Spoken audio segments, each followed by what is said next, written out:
grow without strong roots, and we are those roots. That's right.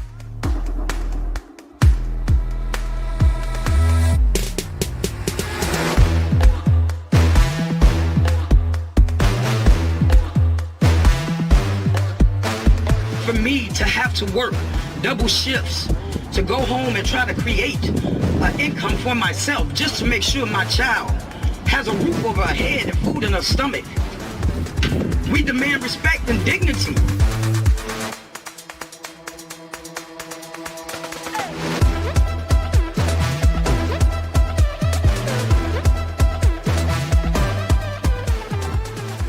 What we do matters.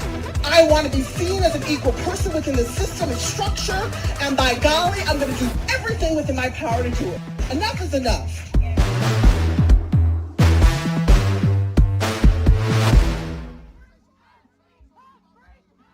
There's action happening all over the country. There's amazing work happening in DC right here, right now. And today we are going to shine a light on the importance of long-term caregiving and talk about what we can do together to make this system work better for all of us. For too long, caregivers have been ignored, disrespected, and underpaid. And today we say no more. Today we fight for jobs, care, and justice. The COVID pandemic, along with the climate crisis and racial reckoning, have been the most serious crises that any of us have ever lived through. As we recover, we need to take stock of who suffered so we can make sure that we heal in an equitable and just way. And we know, sisters and brothers, caregivers got hit hard. That means that women of color got hit the hardest. Today, we're going to talk about what we've learned from this awful experience and how we can fight for racial justice, gender justice, and economic justice by rewarding caregivers for the important work they do. Not only are we fighting for home care workers to be respected, protected, and paid, we are also fighting for affordable access to home care for everyone who needs it. We're taking action from coast to coast to call for bold, transformative solutions to create an economy and democracy that works for all of us, no matter our race or where we're from. That means every worker is paid $15 an hour and has the chance to join together in a union and bargain for a better future. That means action on climate change, free and fair voting rights, and a path to citizenship for every immigrant family. I'm thrilled to be joined in this call today alongside my sister and partner in the struggle for justice for caregivers everywhere, April Verrett, a fearless advocate for long-term care workers who is president of SEIU Local 2015, an organization of 400,000 long-term care workers who take care of elders and people with disability and nursing home residents all across the state of California. April, I'm proud to have you join together with me on this day of Care is Essential.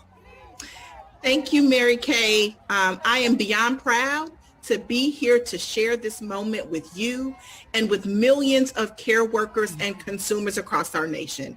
Dare I say, it's just been too long. I have been waiting for this day. I've been like a kid, unable to sleep at night.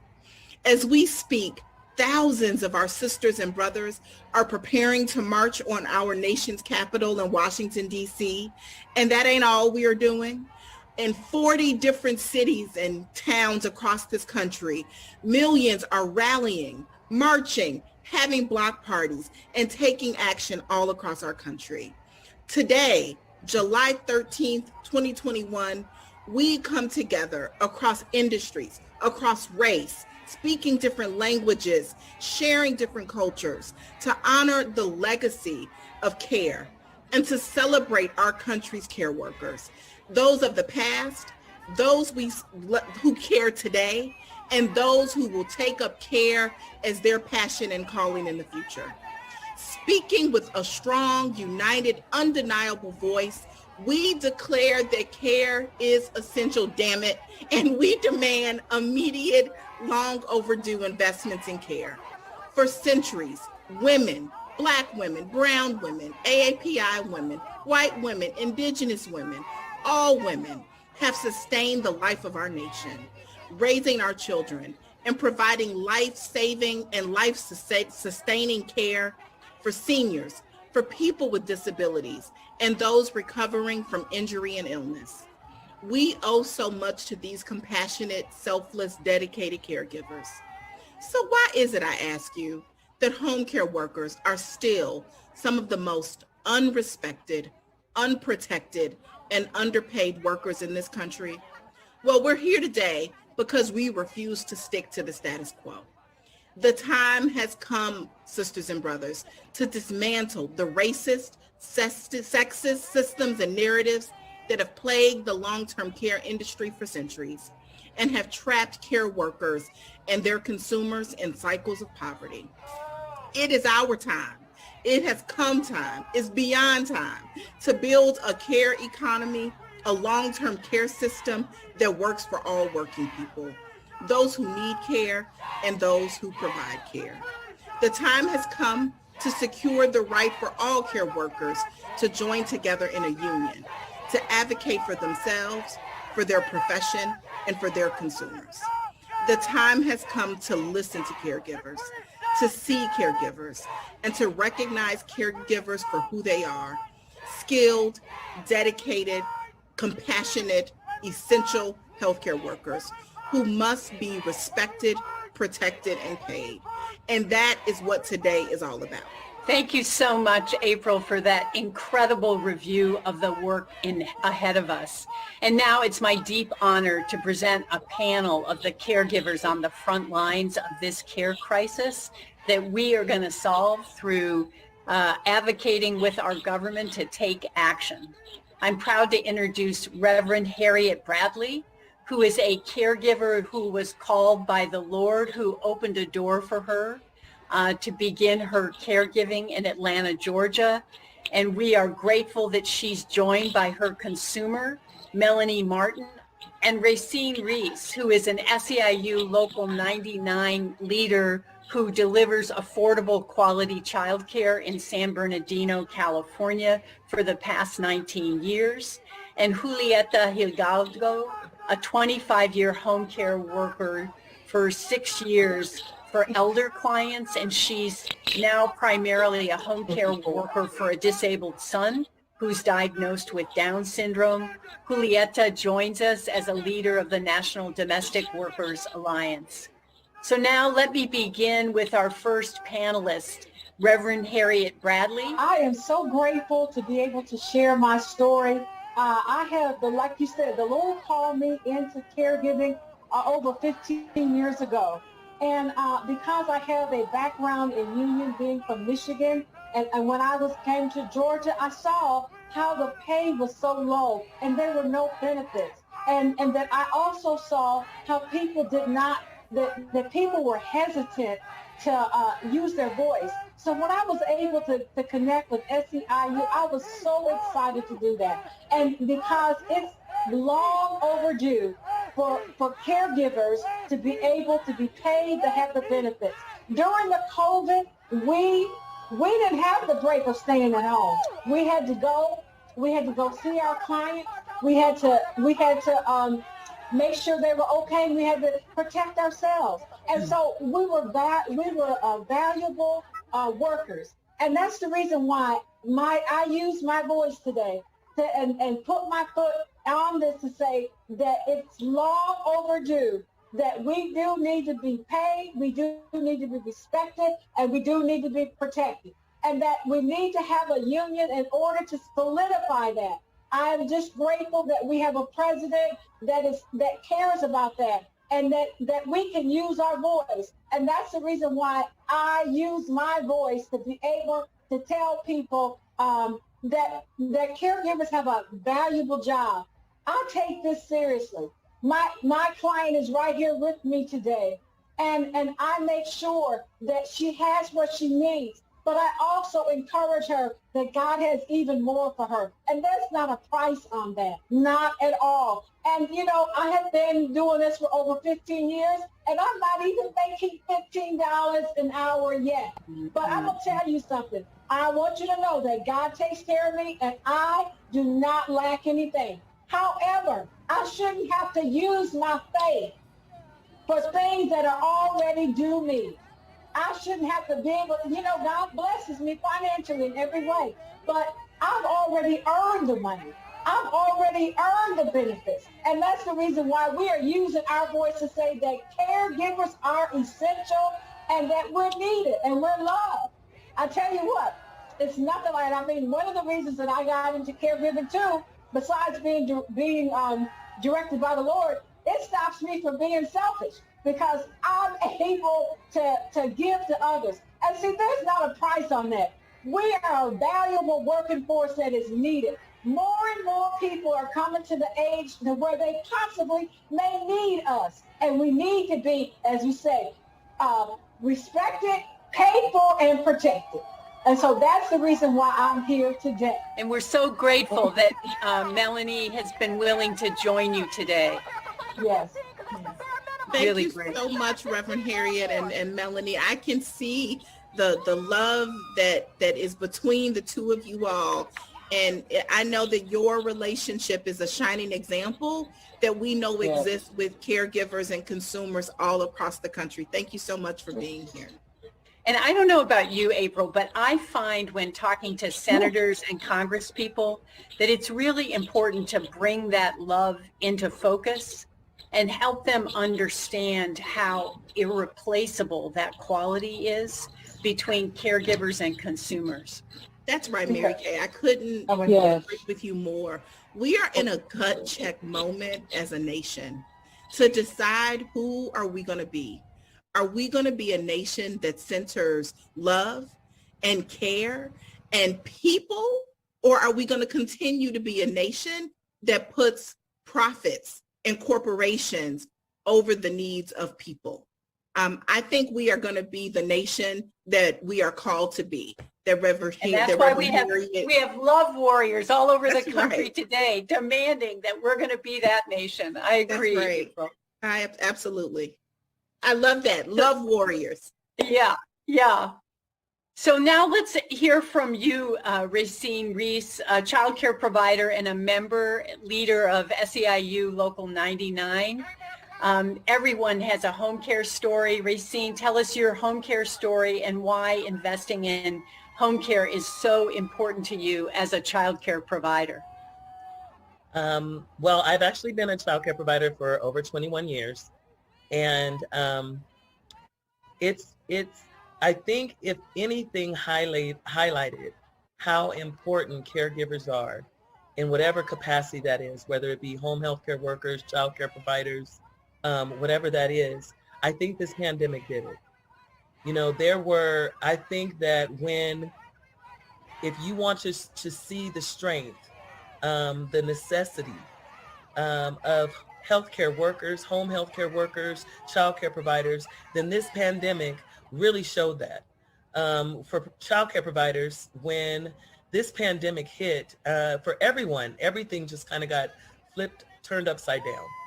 And as child care centers began to close, I know for myself personally, out of the 9 families that I cared for, 7 of those families were essential worker families.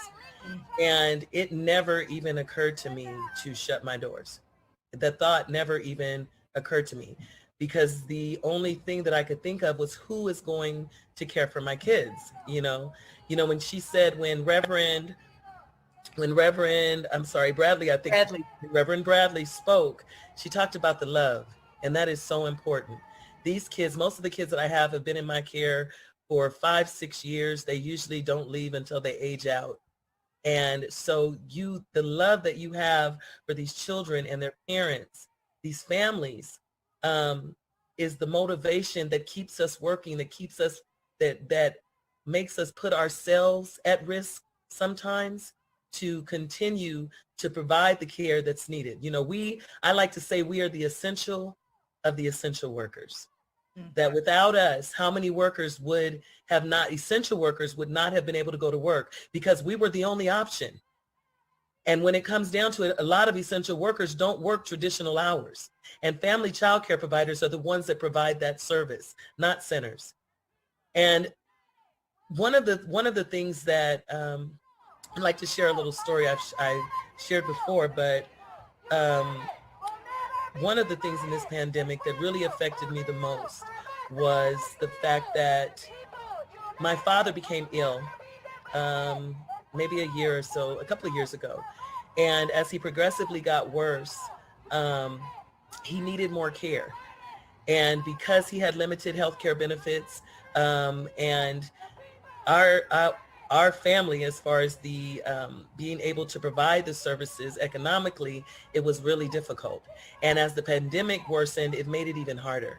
And so we had to provide a lot of that care for ourselves. But me being a 24-hour, 7-day-a-week childcare, I was not able to hire someone to cover me so that I could assist more with the care of my dad. And so a lot of that fell on my mom, my 71-year-old mom. And, you know, during that time, it was just really, really hard for me, you know, and he passed away. And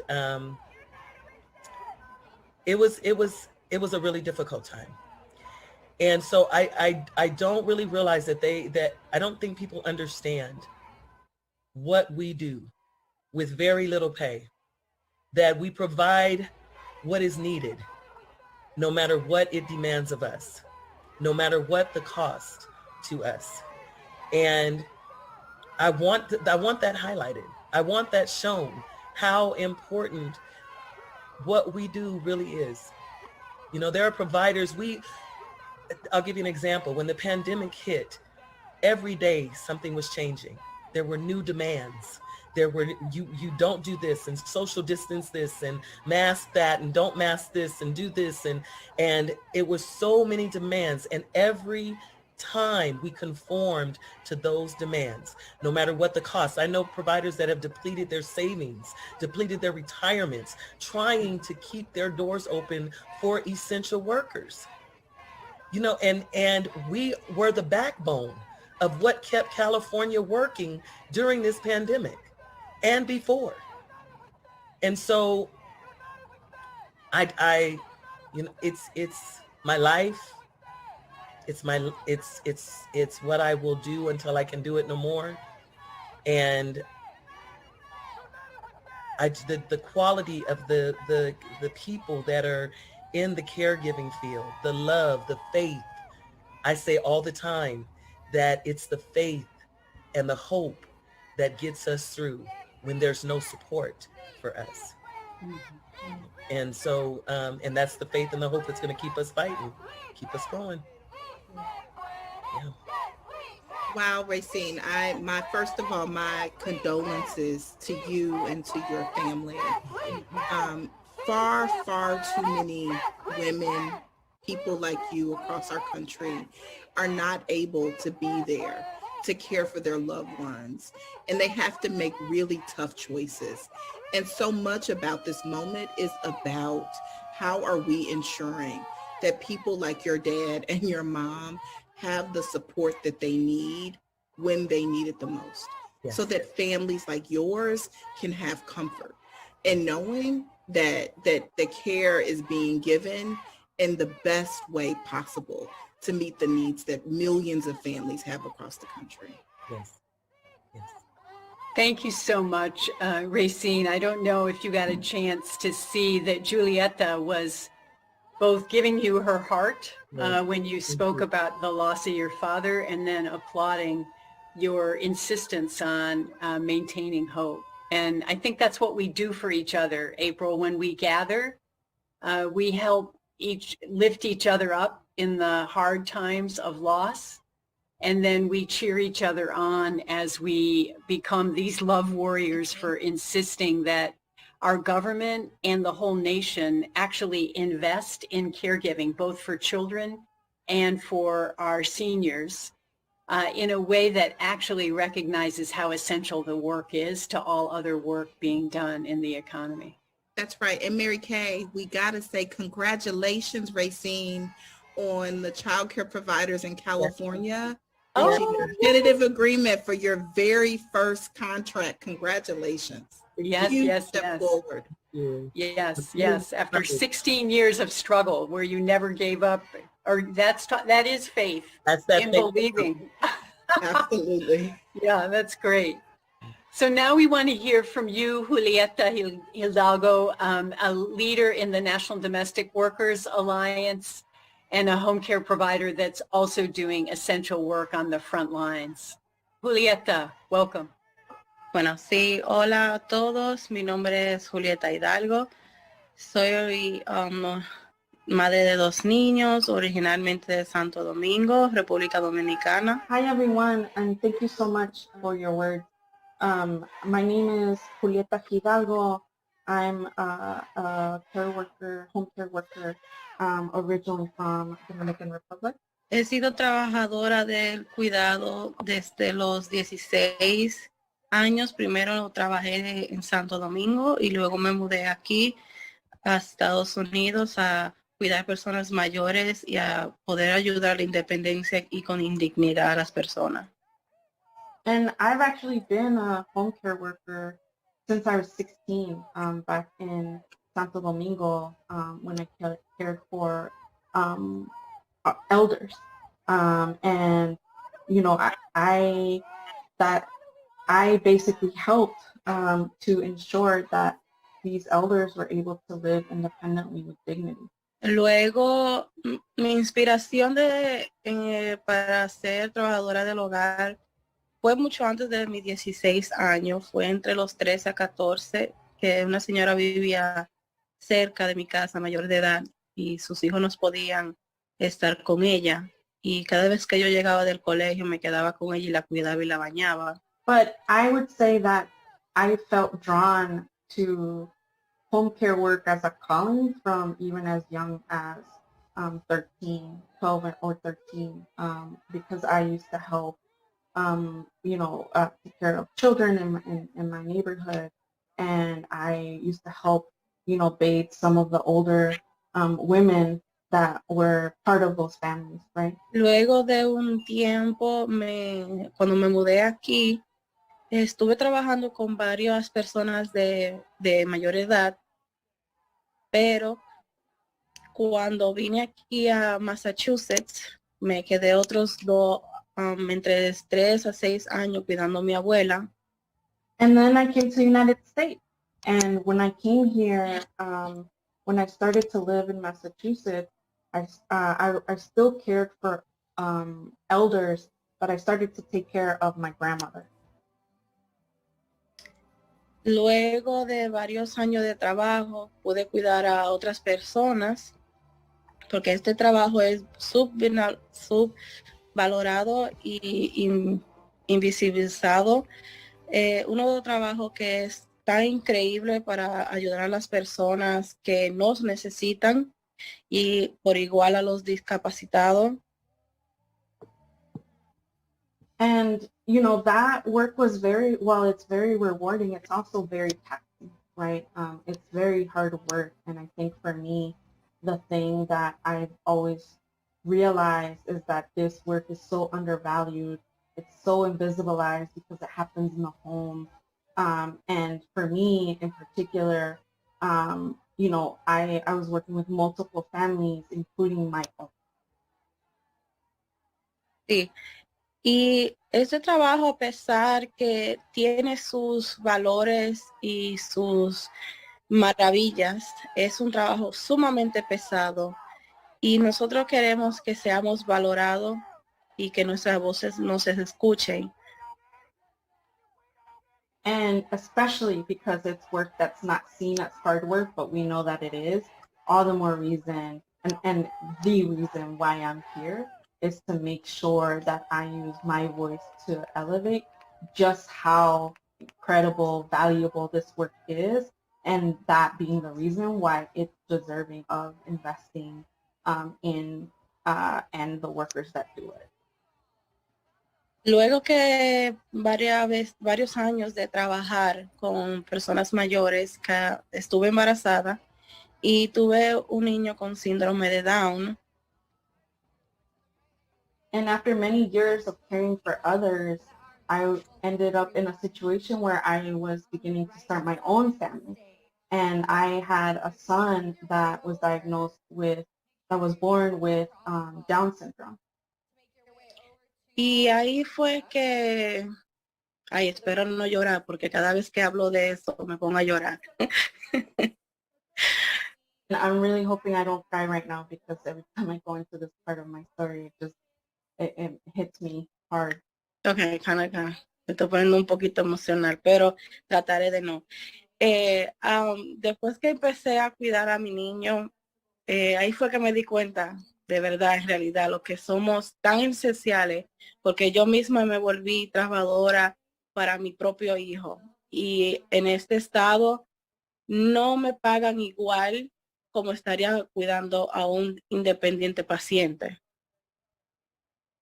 And I'm really sorry because I'm getting very emotional, but I think, with this new reality of having a son with Down syndrome and transforming myself into his caretaker, right? Like his, home care worker was the moment when I realized just how essential we are, because I really was able to see just how much I was supporting him and how much I was doing. And I think that's not something that people see. And so for me, it's also like I do it. Yes, he's my son, but I also, am just struck by the fact that I don't make nearly as much as I do caring for my son that needs this care than I would caring for someone outside of my home, independently, right? And so like I don't get, even though this is necessary work and I'm doing it because I'm his family, I don't get compensated the way that I should. Y ni siquiera he podido tener un trabajo fijo. Por eso es que digo que no nos valoran, porque a pesar que hay personas que cuidan a otros y hay familias que deben de cuidar, como la mía, un ejemplo, que cuido a mi hijo, eso me hace no poder trabajar full tiempo. Entonces, no lo consideran como trabajo independiente, nos consideran simplemente como una cuidadora, y como soy su madre, no nos valoran, no nos respetan, no nos dan la dignidad que nos merecemos, y es algo indignante, o es algo que no es posible, y necesitamos todos estar juntos en esta batalla.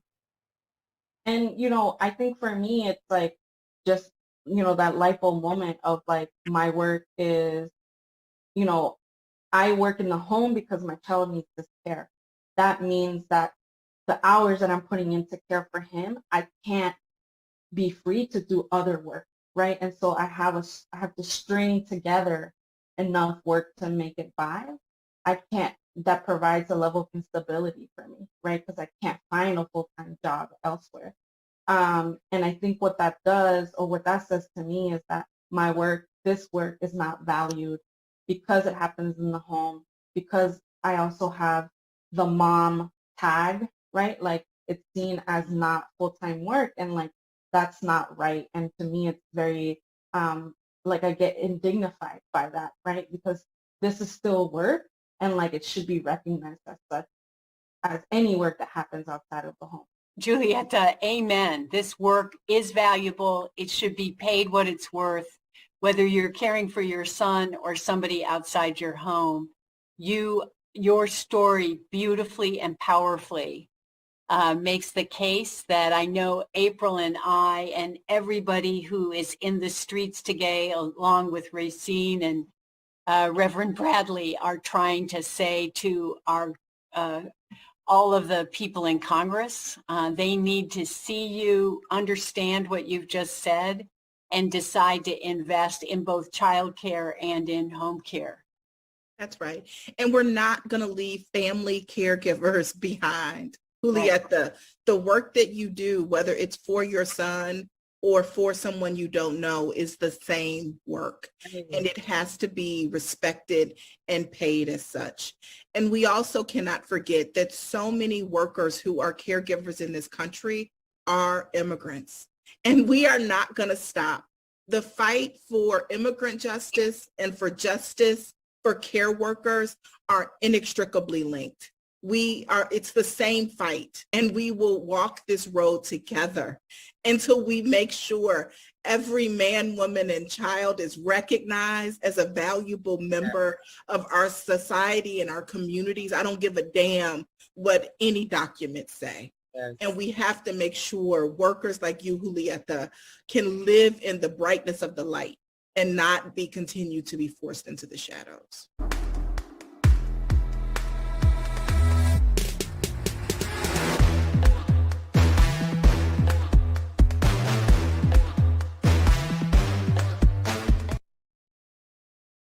Yes.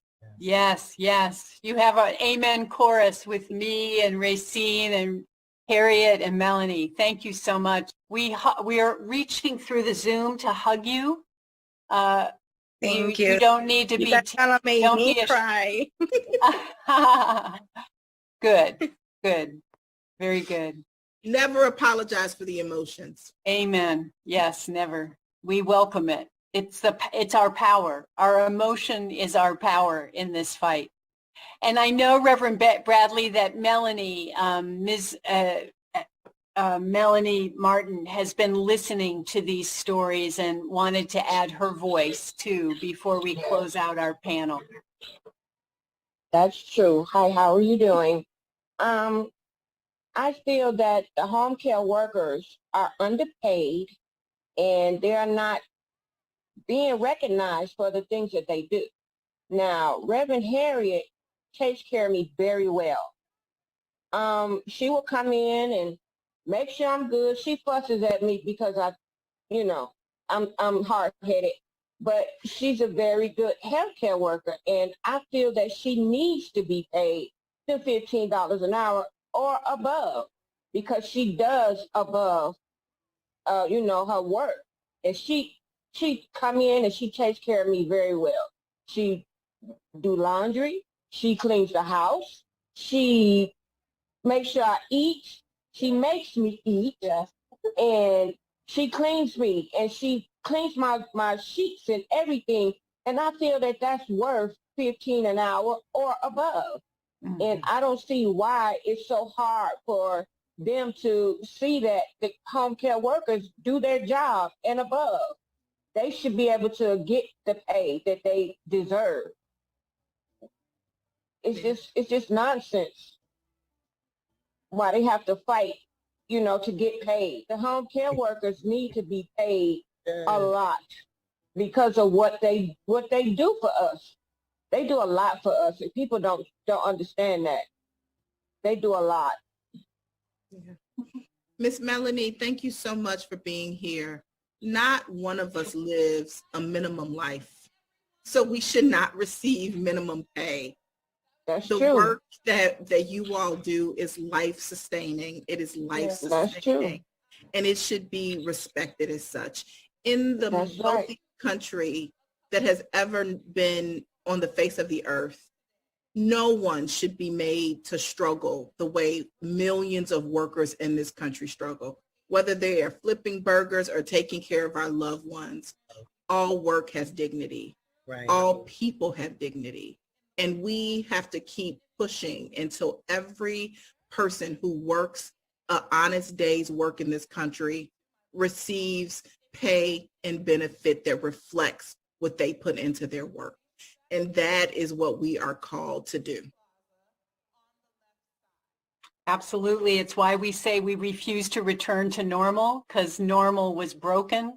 We don't want unsafe, unstable, poverty wage jobs. We have to get our government to invest in home care workers and child care workers and raise wages so people can lead a decent life. Just what you said, Ms. Martin. Thank you so much for being the voice of a consumer. Because we heard from Congress people that they're worried that you think if caregivers are paid more, that you won't be able to get the care you need. And we said, no, no, no. Consumers are united with caregivers in demanding that we raise wages and create good jobs in this economy. That's true. Yeah, thank It's you. the opposite. I think it's the opposite, Miss Melanie. You know, if people like you across this country, you won't get the care you need if we don't pay caregivers more. That's right. Right? That's true. 10,000 seniors turn 65 every single day.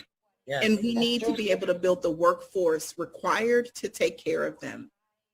It is time to move forward and build a real care economy in our country. So we have one last question, and real quick from each of you.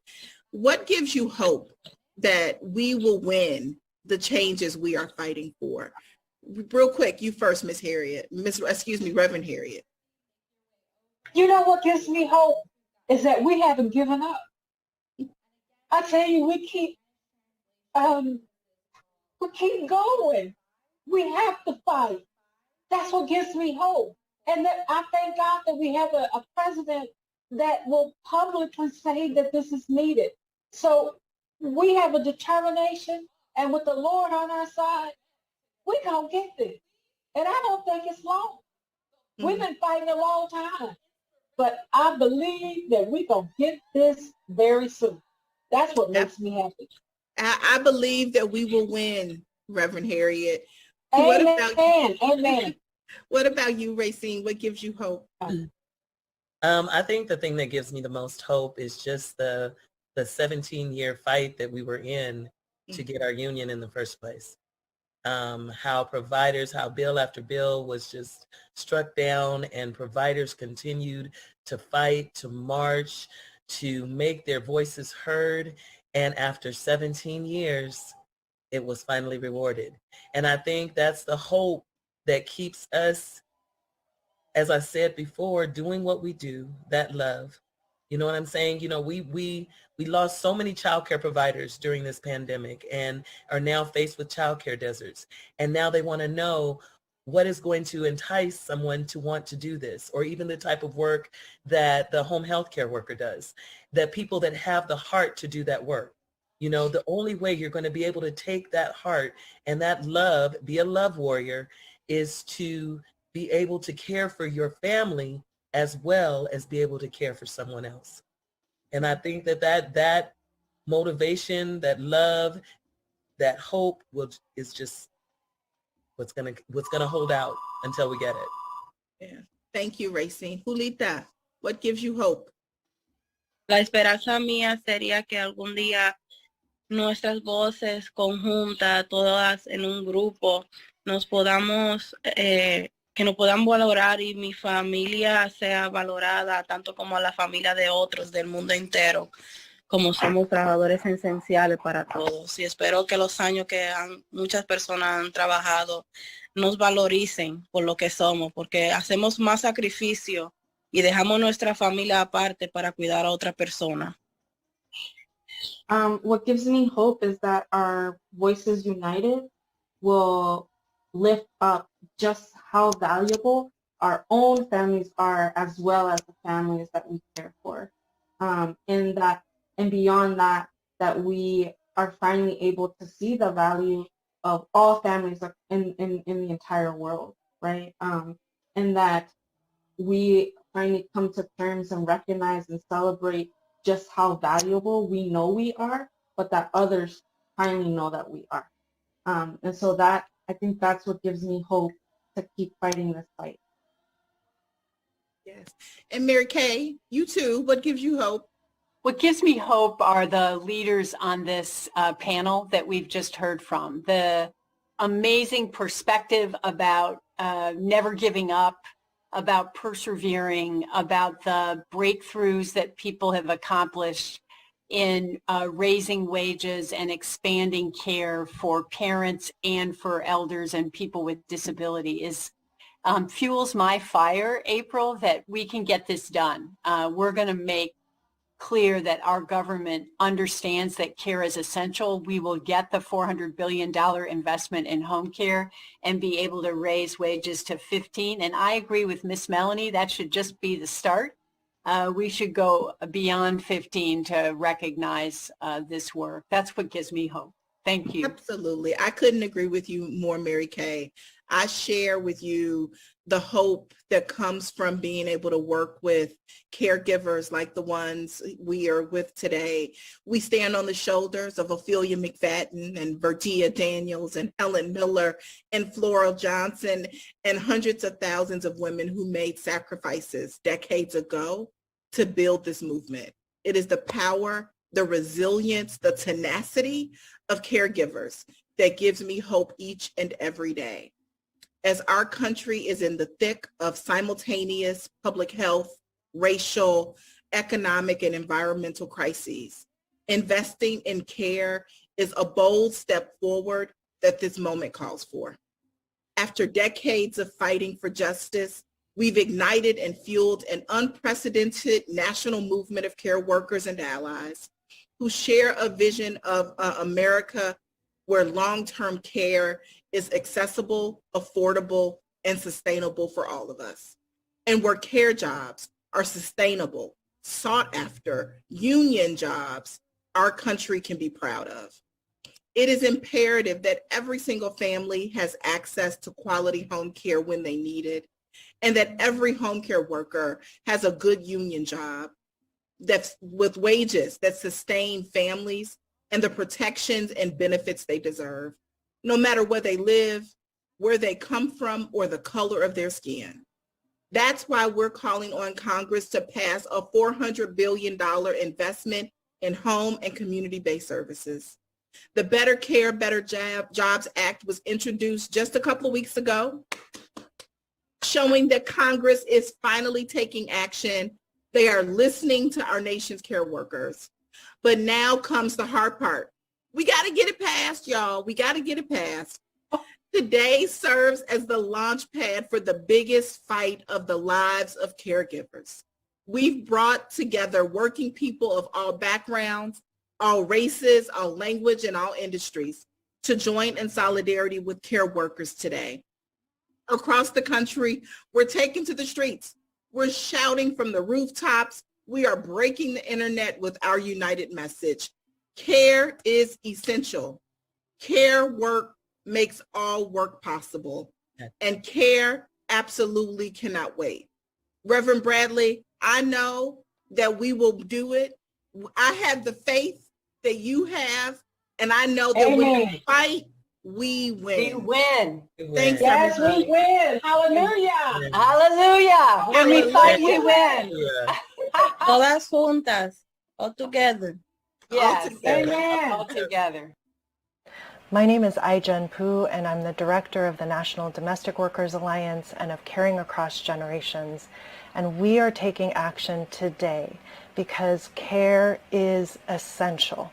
It is fundamental to our lives and to our economy, and caregivers across the country are still struggling. The crisis is not over in the care economy. Whether we're family caregivers navigating the need for care for our kids or our aging parents or loved ones, or we're care workers who are still struggling to make ends meet on poverty wages without benefits or a union, we are struggling, and we're fundamental. No one else can go back to work until we are strong and healthy and protected.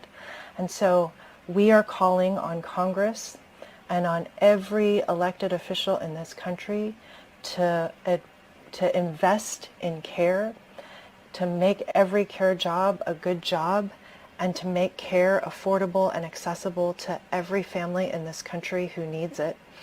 And we will not stop organizing and taking action until we realize that promise. It's time to value care, and we can't build back better without it.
No more sleeping in bed.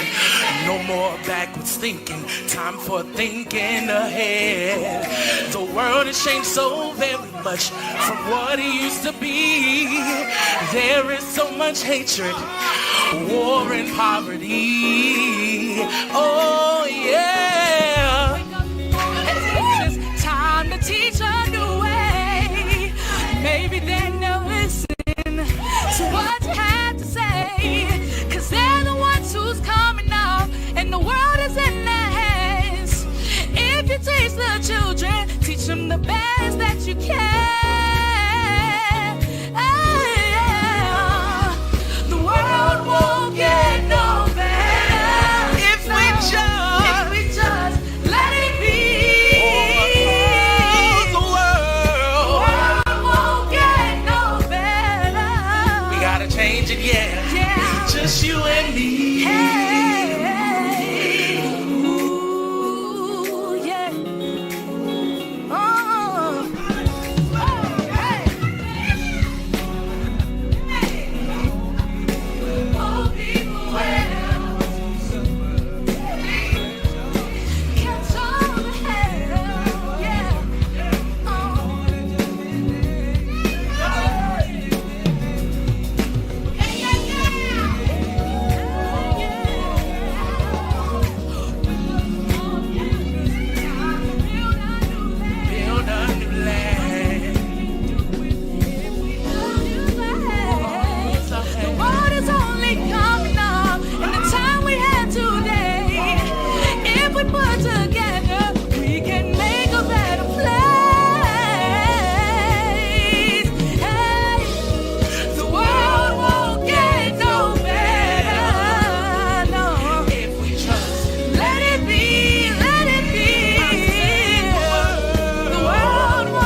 much life. Stay woke. Stay woke.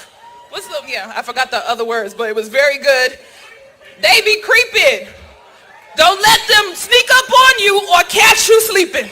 That's right. Stay woke, y'all. One more time for the Baltimore Urban Inspirational Choir. They came up here. They gave you color coordination. They gave you choreography. They gave you high knees. They was up here sweating, singing for you. Please follow them and support them. You can find them on Instagram at BUIC. So that's at, the at symbol, B for Baltimore, U for urban, I for inspirational, and C for choir. You guys, thank you so much for coming out tonight. It's the daytime, but still, you know what I mean? I need that nighttime vibrant energy. I'm your host, Carrie Cotted. I will be up here from time to time introducing the wonderful acts and speakers. Just to let you guys know again, the ADA seating is right up front. So if you have ADA needs, just come up here and grab a seat. And if you don't know what ADA is, then it's not for you. So don't worry yourself about that, okay? The bathrooms are located behind me and also on the sides. We have lovely food over at the food trucks, and they're going to be free.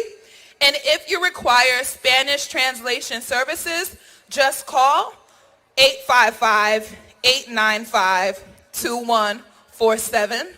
Otra vez en español, that's 855-2147, because I went to la escuela, okay? Okay. So thank you all for coming out. We have folks here today from all over the United States. So I'm going to call out some people, and just because you guys are in the back doesn't mean that we can't see you and that you're not a part of the show. So I see you. Wave. So see. Okay, I see you. Do we have anybody from New York in the building? Okay, that's me and my friends. We all came together, so that's us. We have New Jersey in the house, Boston, Maine, Connecticut, Georgia, Texas, North Carolina. Oh, North Carolina is in the building, baby. California. That was a very California wave. That was very Hollywood. Whoop! Pennsylvania. Yes, Pennsylvania. And do we have folks from right here in D.C.? All right. We are so glad that you came out here today to put care in the air.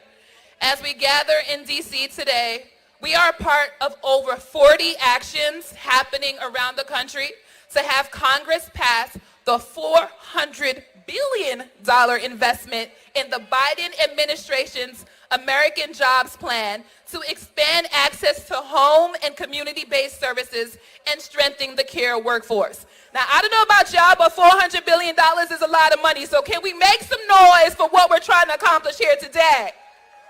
Yes! Today, we have a really, really exciting program featuring speakers. We have a tour of the interactive art installation.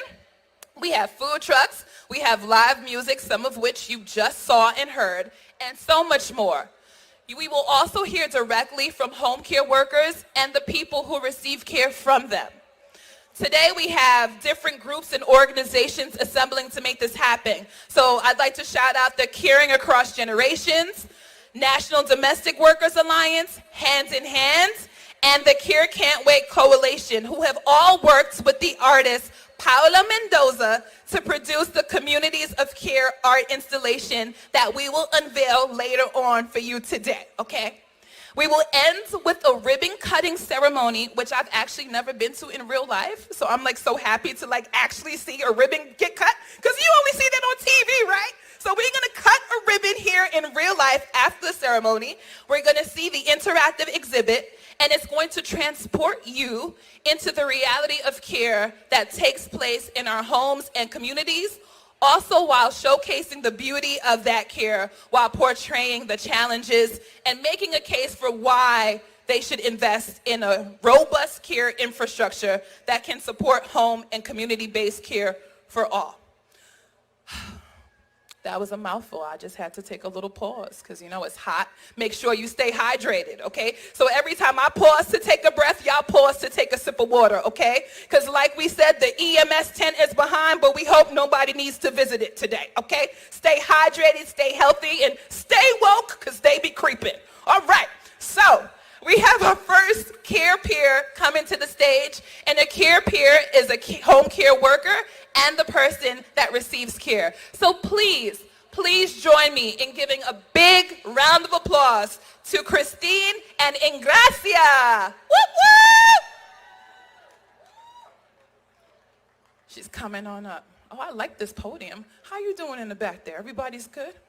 North Carolina, I see you. You came prepared. You have a hat and an umbrella all in one.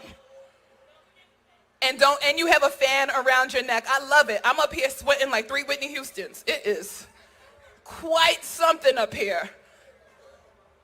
Yes. Guys, this is so much fun. Thank you for coming. Make some noise in the back just so I know that you're still with me. Okay, I heard that. Okay, that was a California woo. I heard that still. Okay. Woo! All right. So coming to the stage right now, one more round of applause for Ingracia and Christine. Whoop, whoop! Thank you.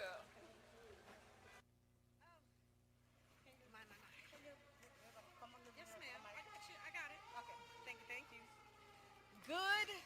I want to say good morning because it's 9 o'clock in LA, but good afternoon, everyone. I am Ingracia Figueroa, and I live in Los Angeles, California. And I am so honored to be with you all on this historic day.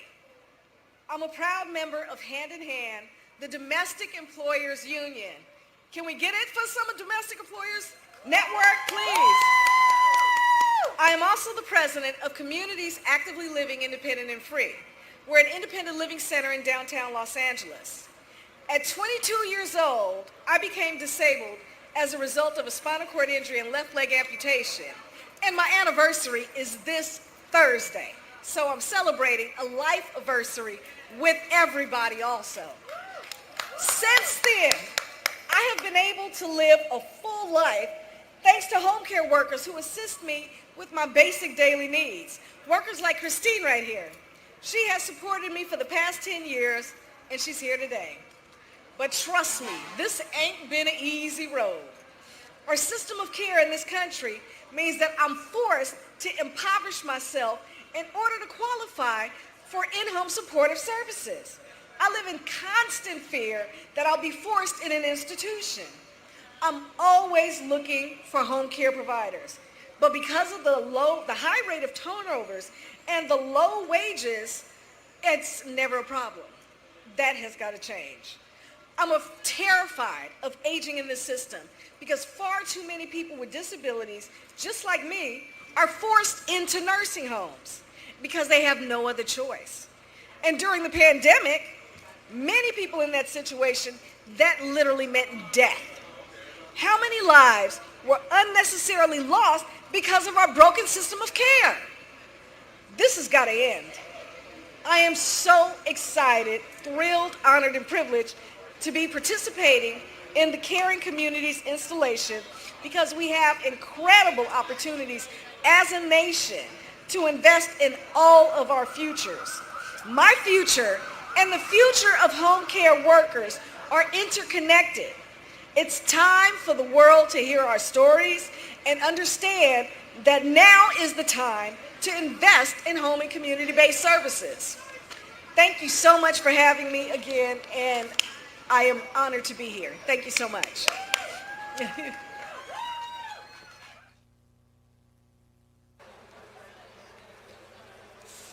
Good afternoon. My name is Christine Lang. I'm 54 years old. I'm a healthcare aide, a CNA, a medical assistant, a caregiver, and a shop steward of SEIU Local 2015. I've been a caregiver much of my life, and I'm so happy to be here with Ingracia today in our nation's capital and to be participating in the Caring Communities installation. Like so many others before me, I came to the United States from Jamaica. And in this country, I found meaningful and impactful work as a caregiver, home health aide. Caregiving is difficult. Work that requires skill, as well as physical and emotional strength. I am good at what I do. I take pride in the fact that my work helps people like Engracia live their life with dignity and some independence. But home care workers deserve dignity too. We need good quality jobs that allow us to provide for our families, as well as plan for our own care as we age, because every one of us will need care at some point in our lives. I stand here to urge elected officials to make the long overdue investment in home and community-based services that we all so desperately needed. This year, I was thrilled to become a U.S. citizen. So, Engracia, you don't have to vote for me anymore. I get a chance to do it for myself now. Thank you.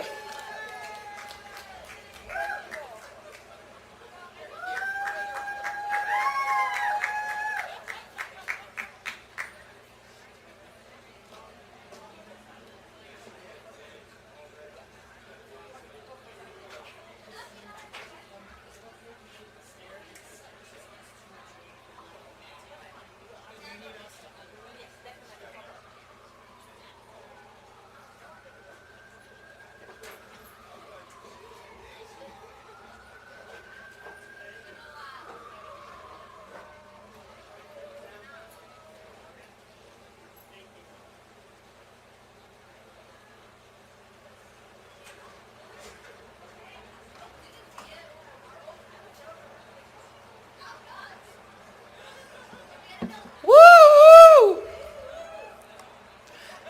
Y'all didn't even really believe that. One more time. Woo! Woo! Yeah, so much better. Thank you again, Engracia and Christine, for sharing your stories. Right now, what we're going to have, it's very important that we start this off right. So we have invited a very esteemed reverend here to kick off the event with a brief word of prayer for us. I don't know, do people usually clap and applause right before prayer? Sure, why not, right?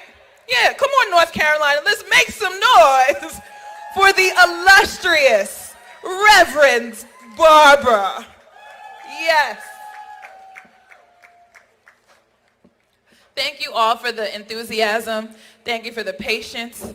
Thank you for just showing up and showing out today. We really appreciate you. This event could not be possible without you showing up and to all the lovely people who helped organize. And thank you, sis, for signing over here.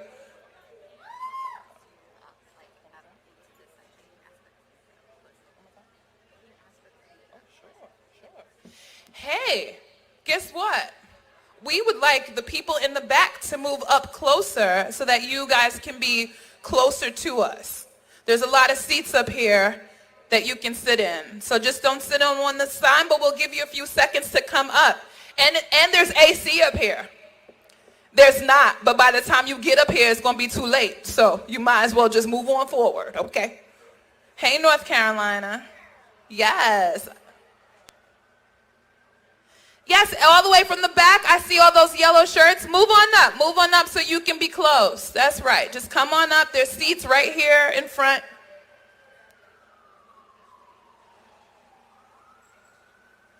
I don't see y'all moving. What happened, y'all too hot? You're like, I already got seated and I'm just gonna melt right here in this chair. We need some mops and buckets in the back. All right. Here we are. Thank you again. Thank you so much. If you want to come closer throughout, feel free to come up front. And one more time, a big round of applause for Reverend Barbara.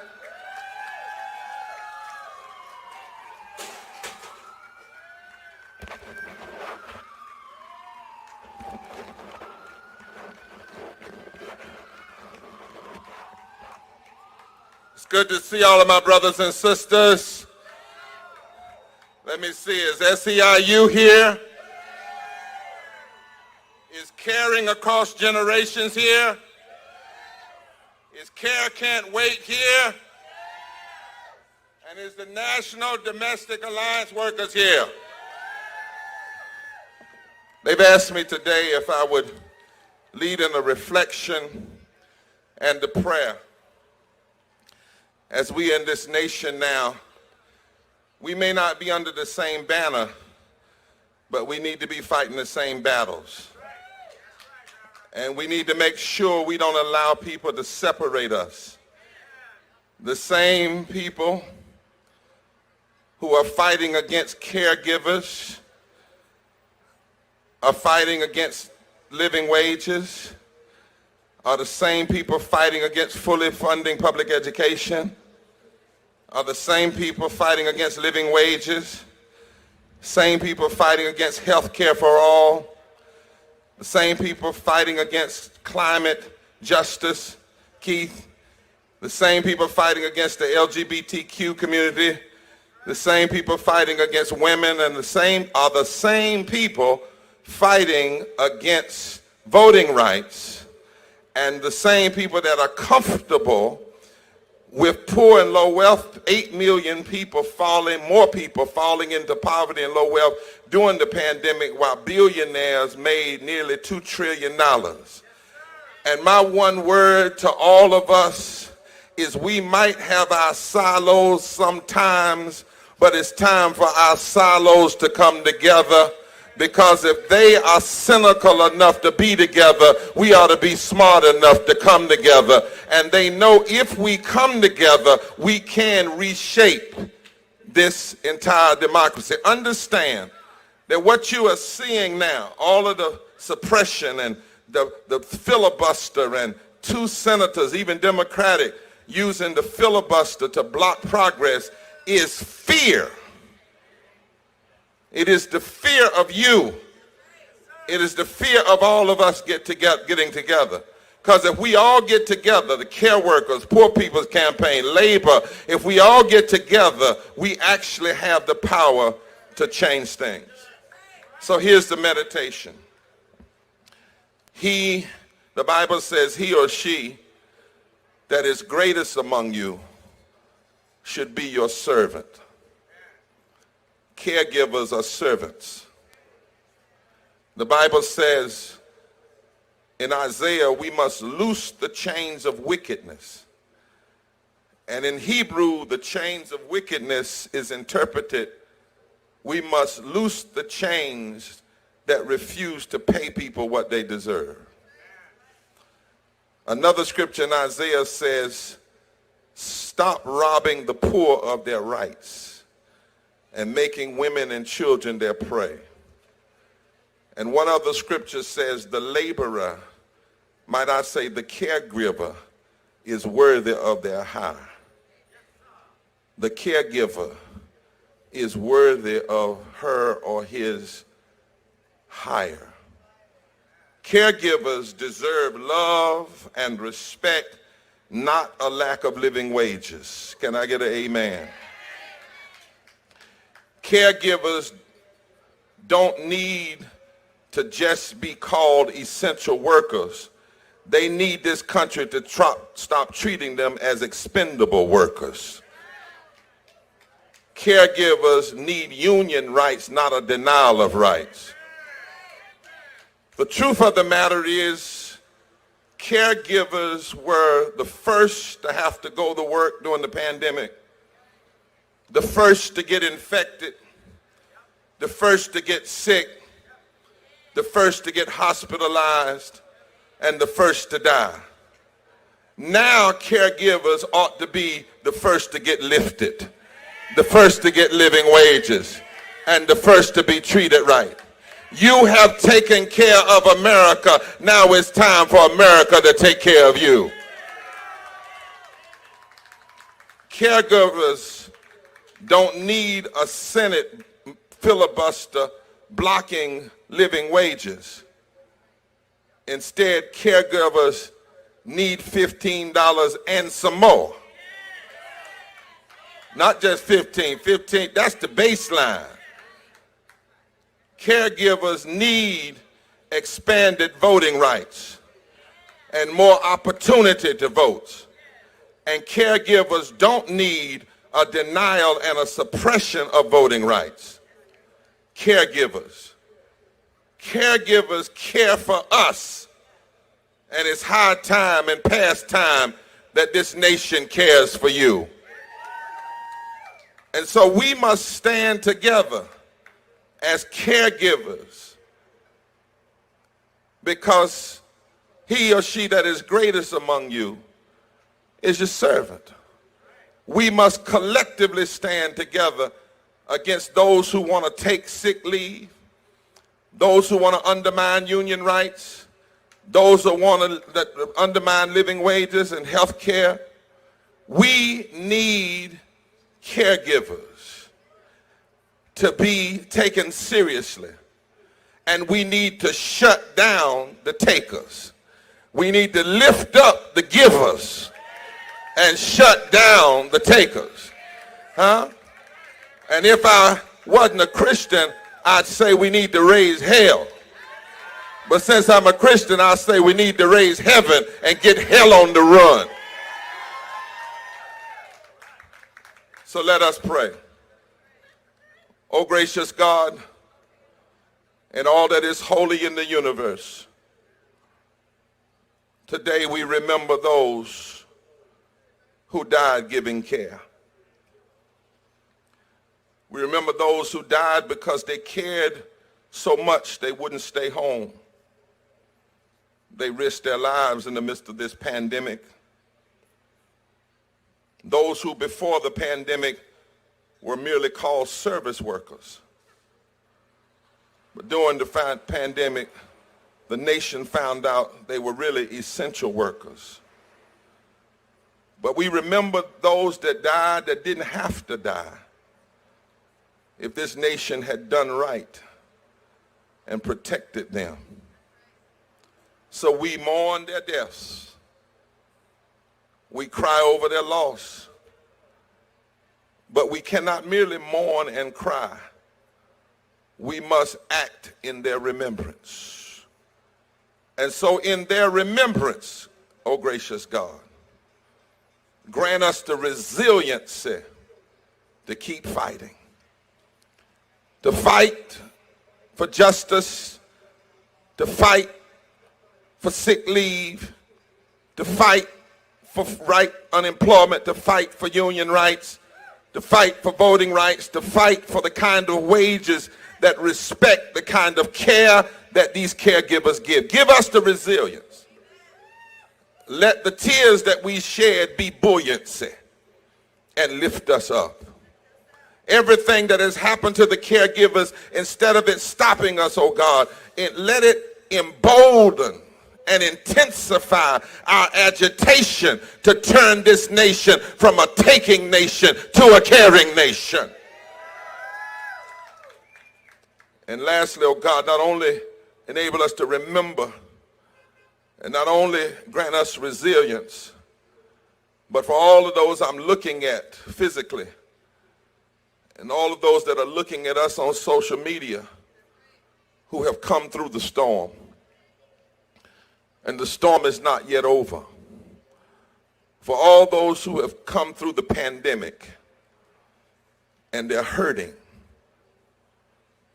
they're tired, they are broken, they've seen too much death that all of their care in the world couldn't stop. We ask you now, Holy One, restore them. Restore them. Restore them. Restore their minds. Restore their spirits. Restore their strength. Yes, God, restore our mental health. Because we've literally seen craziness and been through crazy times. And we've had to deal with crazy politicians that would rather put people on a Supreme Court than keep people out of caskets. But we still here, God. And you've kept us in the midst of all of it. Now restore us so that after the pandemic, we will be a greater force for the reconstruction of this nation than we were even before the pandemic. Restore us, oh God, so that this pain will not be wasted.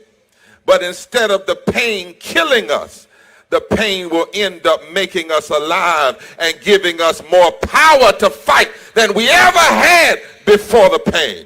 Oh God, restore us now that we might continue to give care and to fight. Amen.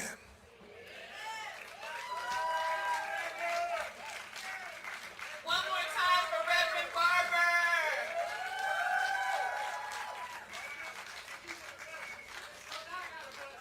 Thank you. Y'all didn't have energy before, but the Reverend came and put it right into you, didn't he? Look at you. I love it. One more time for Reverend Barber. Thank you so much. Crowd, today you're going to hear a couple of important phrases that I think that we should define together just to make sure that we are all on the same page. One of those things is the Biden Build Back Better plan. Some of you have heard of it. That's a groundbreaking plan to create jobs, provide care, increase infrastructure, and tackle climate change. Another term that we should identify today is the Better Care, Better Jobs Act. That's what we're talking about today, which will increase funding to home and community-based services. And that's the program that facilitates home care through Medicare. Our next speaker is going to talk about this. She is an award-winning organizer, an author, and a leading voice in the progressive movement. She is the director of National Domestic Workers Alliance and Caring Across Generations. Put your hands together for Agent Pooh. Hello, everybody. Are there any caregivers out there? Are there any care workers out there? Is there anyone out there who relies on care? I thought so. I thought I was in the right place. How's everybody feeling? Good and hot. I feel good too, and powerful. We have been in a pandemic for more than a year. And not only did we survive that crisis, but we have come together from across this country for one single reason: to fight for care. Most of us caregivers, we're usually fighting to care for our clients or fighting to care for the people we love without any support, struggling to afford and manage the care we need, struggling to make ends meet on poverty wages, without paid leave as a care worker. It's an everyday fight to live, work, and care with dignity in America. But today, we are not fighting to care. We are fighting for care. And I believe that we will win. We are fighting for child care. We are fighting for paid family and medical leave. We are fighting for home and community-based services and care for older people and people with disabilities. We are fighting for good jobs with living wages and a union for care workers. It's the kind of change that will go down in history. Our kids, they will be reading about you and about today in the history books. You are making history today. Just like history was made in the 1930s when Congress passed the New Deal and put our labor laws in place. It was a moment that changed the course of history for workers. But there was a problem. Domestic workers, like home care workers, were excluded because of racism, anti-Black racism. Southern members of Congress did not want Black workers to have equal protections, and they won that battle. But not this time. Not only are we going to be included, We are going to put our care agenda at the forefront of this New Deal moment, so that every family can care for the people that we love, including the families of care workers. Today is historic for another reason. We're standing in a plaza known as Freedom Plaza. And today we are unveiling a groundbreaking art installation called Communities of Care. Art that makes our caregiving visible to all who pass by. It will challenge people to see us, to see our faces, to see the way that we care, to see the value of those relationships. And it will tell the story of how care is central to realizing the promise of freedom in America. It's right on time because right down the street, members of Congress are deciding how much they want to invest in care, whether care is essential. And we are here to tell them that we are essential. Just like we need roads and bridges to get to work, we need care to get to work, and we need care to live well with dignity. Now I want to do a few shout outs to my people. A lot of work went into gathering us today on this historic occasion, and I want to recognize everyone at Caring Across Generations. Let's give them a shout out. Our decade of work is finally paying off. Shout out to the members of the National Domestic Workers Alliance. Let me hear you, NDWA members. Shout out to the members of Hand in Hand Domestic Employers Association. And huge shout out to all of our partners at Care Can't Wait. We are fighting together for a strong care infrastructure, from child care to paid family and medical leave to home and community-based services. It's all essential. And we've been really proud to partner with our partners at SEIU to fight for care, to make it essential. SEIU members, where are you? Our movement is growing in power, and we have partners in really powerful places, including a place called the White House, as you will hear later today. Thanks to all of you for helping us make history today. And now I have the great honor to introduce you to my friend, the brilliant artist and activist behind the incredible Communities of Care installation, Paula Mendoza. Let's give her a warm welcome, Paula Mendoza, everybody. Hello, everyone. It is hot out there today. I know because I have been in this weather for 3 days installing the art installation. So thank you all for coming. Thank you for supporting care workers. Thank you for supporting those that are in need of care. And thank you for demanding that our care workers must and will receive fair wages, paid sick leave, and vacation, because how can they take care of us if they are not taking care of themselves? It is impossible to do. I'm an artist, and it is my pleasure and my honor to be able to hear the stories of people. People tell me their hopes, their dreams, their aspirations, their tragedies, their relationships. And in this case, I was able to interview 16 people who had care relationships. Some were caregivers and some were care receivers. I was able to learn through those interviews the intimacy it takes to care for someone, the friendship and the deep bonds that are built between care workers and care receivers. It was eye-opening, and it also made me realize that we as a country don't understand how essential care work is. And we don't understand it because in the best of circumstances, people are being cared for in their homes, behind closed doors, with friends and families and care workers who love them.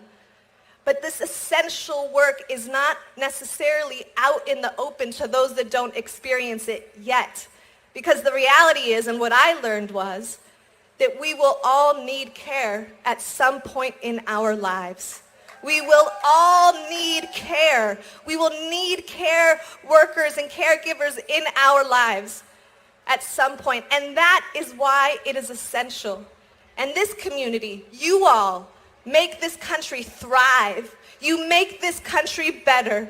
And as Reverend Barber said, it is because of that that we owe you, that we must restore you, that we must give you what you deserve. Because you, and as we say in Spanish, te lo mereces. Te lo mereces. So from the bottom of my heart, thank you for the work that you are doing. I see you now, and I will never not see you again. If you have the opportunity, please go backstage, see the art installation, hear the stories of the people who shared their lives with me. They are beautiful and inspiring, and they will also teach you so much. Thank you, and care is essential, and it cannot wait. Care cannot wait.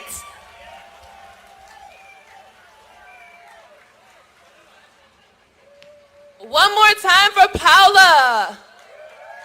And again for Ai-jen Poo. Thank you, thank you, thank you. Home care really is important work, and caring for our loved ones and ensuring that everyone is treated with dignity is tantamount, and that's why we're here today.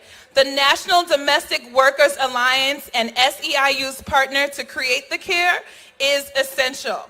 So together, they are working to win back 1 million jobs for home care workers, increase wages, better working conditions, and good union jobs. Here to talk about this is someone who knows about this very well. She is the International Executive Vice President of SEIU. She is an organizer, a leader, and she is here today. Please put your hands together for Valerie Long.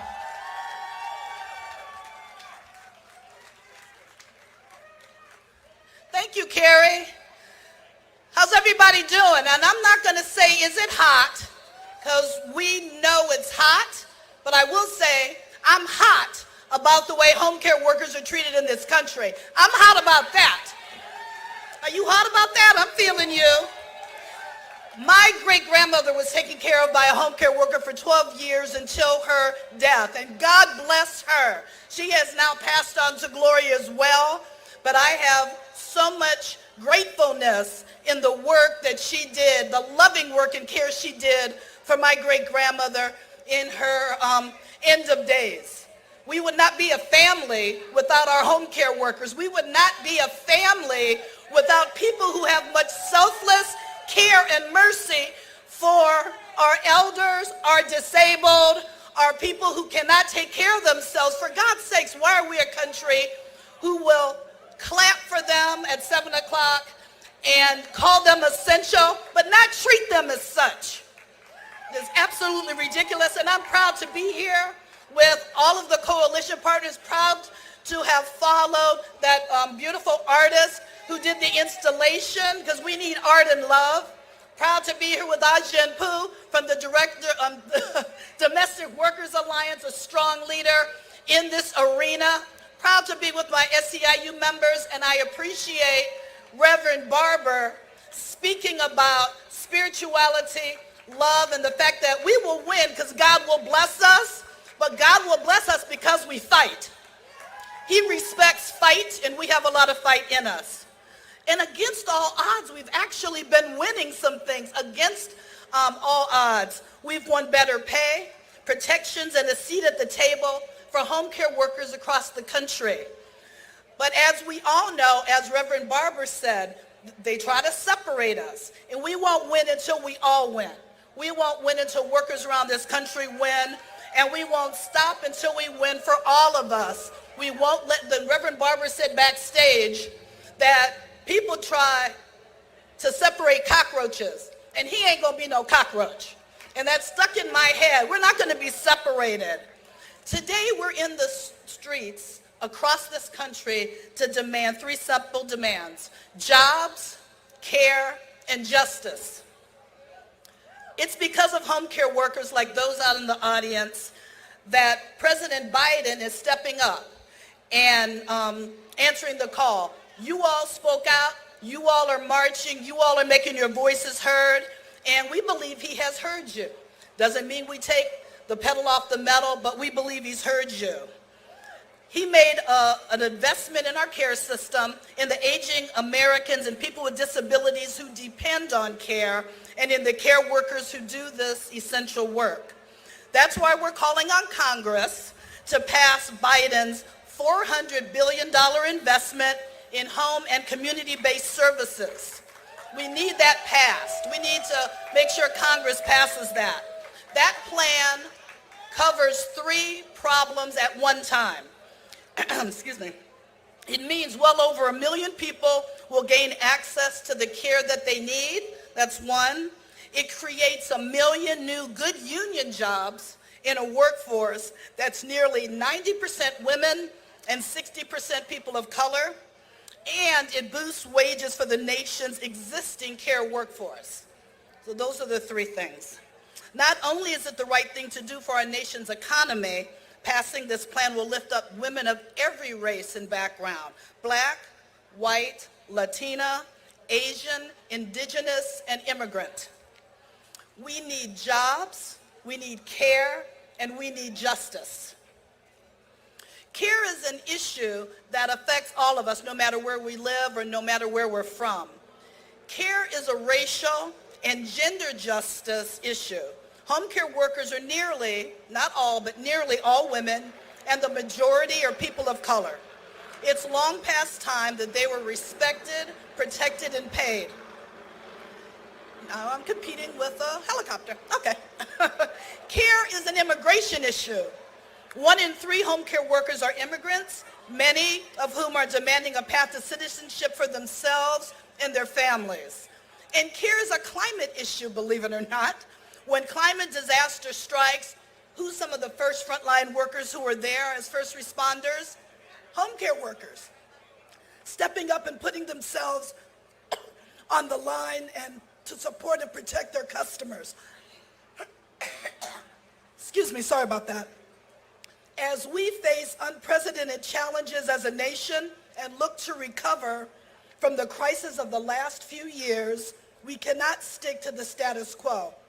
We've got an opportunity to create the most racially diverse middle class we've ever seen. Thank you so much.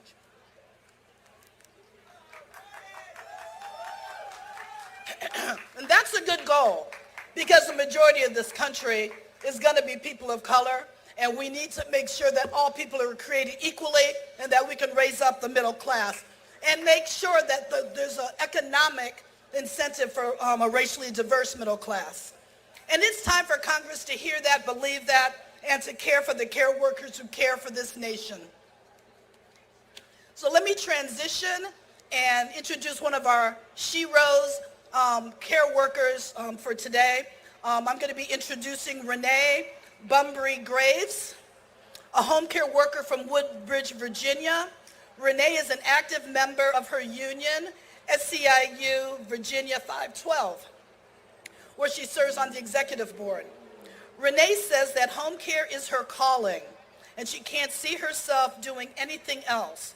But as a direct care worker in Virginia, Renee makes just over $12 per hour with no paid sick leave, no vacation time, and no health insurance.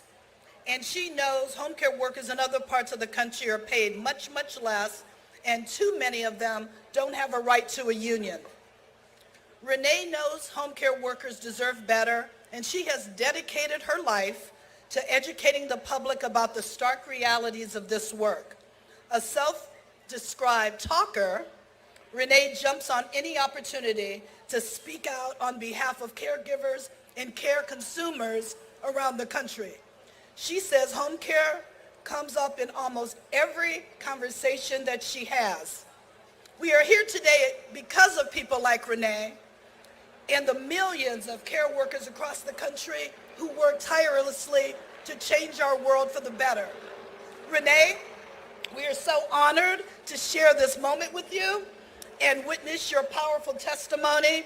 Please join me in welcoming Renee Bunbury Graves.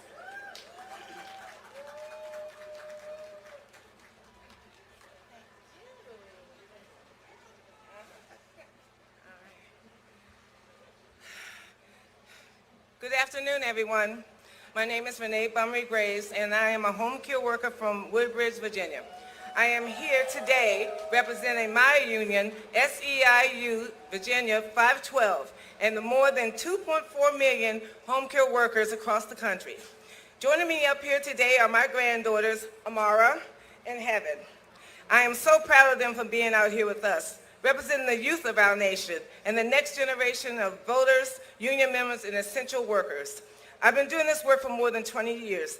This is the life I chose, and I am honored to carry on the legacy of black women like me who have raised and sustained the life of our nation. But the truth is, home care jobs are some of the most unrespected, unprotected, and underpaid jobs in the country.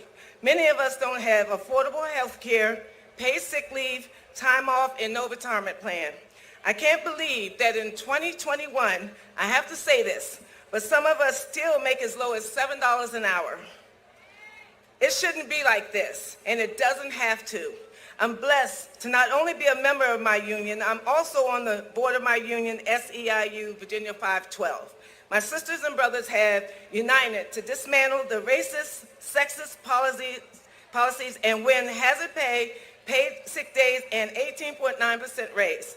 After years of being inactive in the union, I went to the summit in Richmond, and I decided that my union fights for me, so I need to fight for them. And I need to fight for all the millions of home care workers who are still fighting for a union. I look out among this crowd, and I think about the millions of people across the country taking action today. We come from all walks of life, all races and cultures, all lines of work, and all corners of the country. We are here, united, because we understand a simple truth. At some point in our lives, we will all depend on care to help us live. And when we need a strong, affordable, long-term care system carried by skilled, compassionate, dedicated home care workers to be there when that time comes. And here we are on Pennsylvania Avenue, just steps away from the most powerful offices in the land. Right up there is the White House, where our president has put forward a once-in-a-generation care plan. And down there is Capitol Hill, where our nation's senators and representatives are debating the future of our country. They are debating my future. They're debating my grandbaby's future. They're debating your future. Let me tell you something. There will be no future unless Congress, together across the aisle, to make a serious, immediate, and bold investment in care and care jobs. There is nothing to debate. Stop pushing back. Care is essential. I dream of a future for America where long-term care workers for all and where care jobs are well-respected, well-protected, and well-paid. Sought-after union careers our country can be proud of, no matter where they live, where they are from, or the color of their skin. I want to share my union's tradition with you. I want everyone to repeat after me and say it loud so our voices echo all the way down this road and through the halls of Congress. Okay, are you ready? Here we go. We got to go. We got to fight. We got to win. One more time. We got to go. We got to fight. And we got to win. And I do believe that we will win. There's no other option. Care can't wait. Thank you. One more time for Rena. Sorry, honey. It's Renee. Oh, I'm messing up. It's the heat, y'all. Blame the heat, not my heart. Renee, thank you, grandbaby. One more time for Renee. All right. Next up, because we're talking about home care, when we talk about care, we're not just talking about, we're talking about creating a caring economy and a care infrastructure. So our next speaker knows all about that and is the director of a growing national campaign to win inclusive paid family and medical leave for all. Please put your hands together for Dawn Hucklebridge. Thank you. Good afternoon, everybody. How you feeling? How you feeling? My name is Dawn Hucklebridge, and I'm the director of Paid Leave for All, the national campaign representing dozens of organizations and tens of million people across this country fighting for paid family and medical leave for all. And we are a proud partner of Care Can't Wait. The pandemic exposed what has always been there, gaping holes in our care infrastructure. And standing in those gaps, holding us together, the undervalued labor of our country's caregivers, particularly women of color. And in this crisis, they have only done more. And they've done more with less. We've witnessed a public health crisis, a caregiving crisis, an economic crisis, more than 5 million women's jobs lost, and caregivers who have nonetheless risked their lives and carried us through. I think of our advocate leader, Chris Garcia in Denver, an essential worker, works for several Fortune 500 companies. When he was exposed to COVID and had to quarantine, he lost his job. I think about Tamika Henry in Las Vegas. Her entire family was struck with COVID.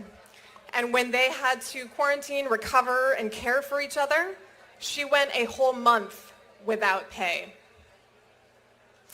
But now, we have the historic opportunity to do something about it. We have the opportunity to truly build back better. I want to be clear. Is everyone listening? This is important. There is no lasting recovery, and there is no real rebuilding without care. Not without investing in our care economy, supporting our nation's caregivers with paid leave, childcare, good jobs, home and community-based services. Because one of the lessons that we must take from the last year is the importance of care for our health, our security, and our prosperity. Paid leave saves jobs, saves lives, and it is a tool for equity and for economic growth. It should be a given that you should not work and spread illness when you are sick and recovering, that you should never have to choose between your family and a paycheck. We cannot rebuild from a pandemic and remain one of the only countries in the entire world with no form of paid leave. And we know that passing care policies would make us more resilient, that they would help us grow. They would yield millions of jobs, billions in wages, and trillions in GDP. They would honor the people who've saved us, and they would also lift us all. And importantly, paid leave and other care policies would ensure that we can be there for the people we love. There is no more common sense or profound legacy that we can leave after this year that we've all shared. Because what we should have learned from the last year is that affording each other dignity and humanity is what will save us all. So today, in this country, we cannot remain one of the only countries without paid leave. We cannot remain one of the only countries with no care infrastructure. Every single one of us is going to need to give and receive care in our lifetimes. It shouldn't take a pandemic to remind us of that, but here we are. Paid leave, childcare, long-term care, the full Build Back Better agenda must be passed. All right, yeah, let's do it again. The Build Back Better agenda must be passed. We're at a tipping point in this country. We look to Congress. We look to all of our leaders to join us in making history and to do something transformational for every working family in this country. So, There's work to do, but you're here. Thank you. And it is also my honor to introduce one of these caregiving heroes, Alan Galleon from California. Alan has worked as a paid caregiver for over 13 years and is also a sandwich caregiver for his 90-year-old mother and 4-year-old son. Alan attributes his caregiving to his mother, who also worked as a paid caregiver to support their family. Based in Los Angeles, Alan has been advocating for the rights of domestic workers since 2018, is a leader at the Filipino Worker Center, and a Caring Across Generations Care Fellow. Thank you for all of that, and welcome, Alan.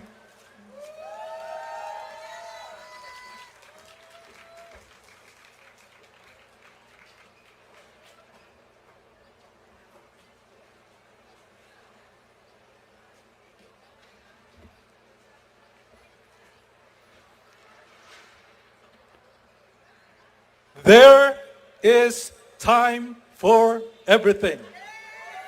Si se puede. Si se puede. Si se puede. And si se puede.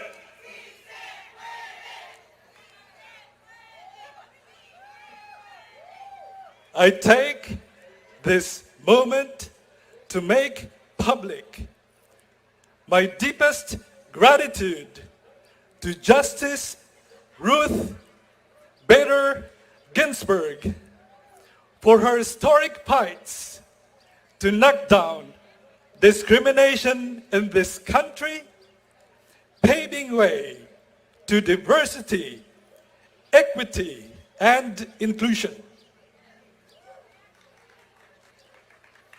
Justice Ginsburg once said, "We will all profit from a more diverse, inclusive society, understanding, accommodating, even celebrating our differences while pulling together for the common good."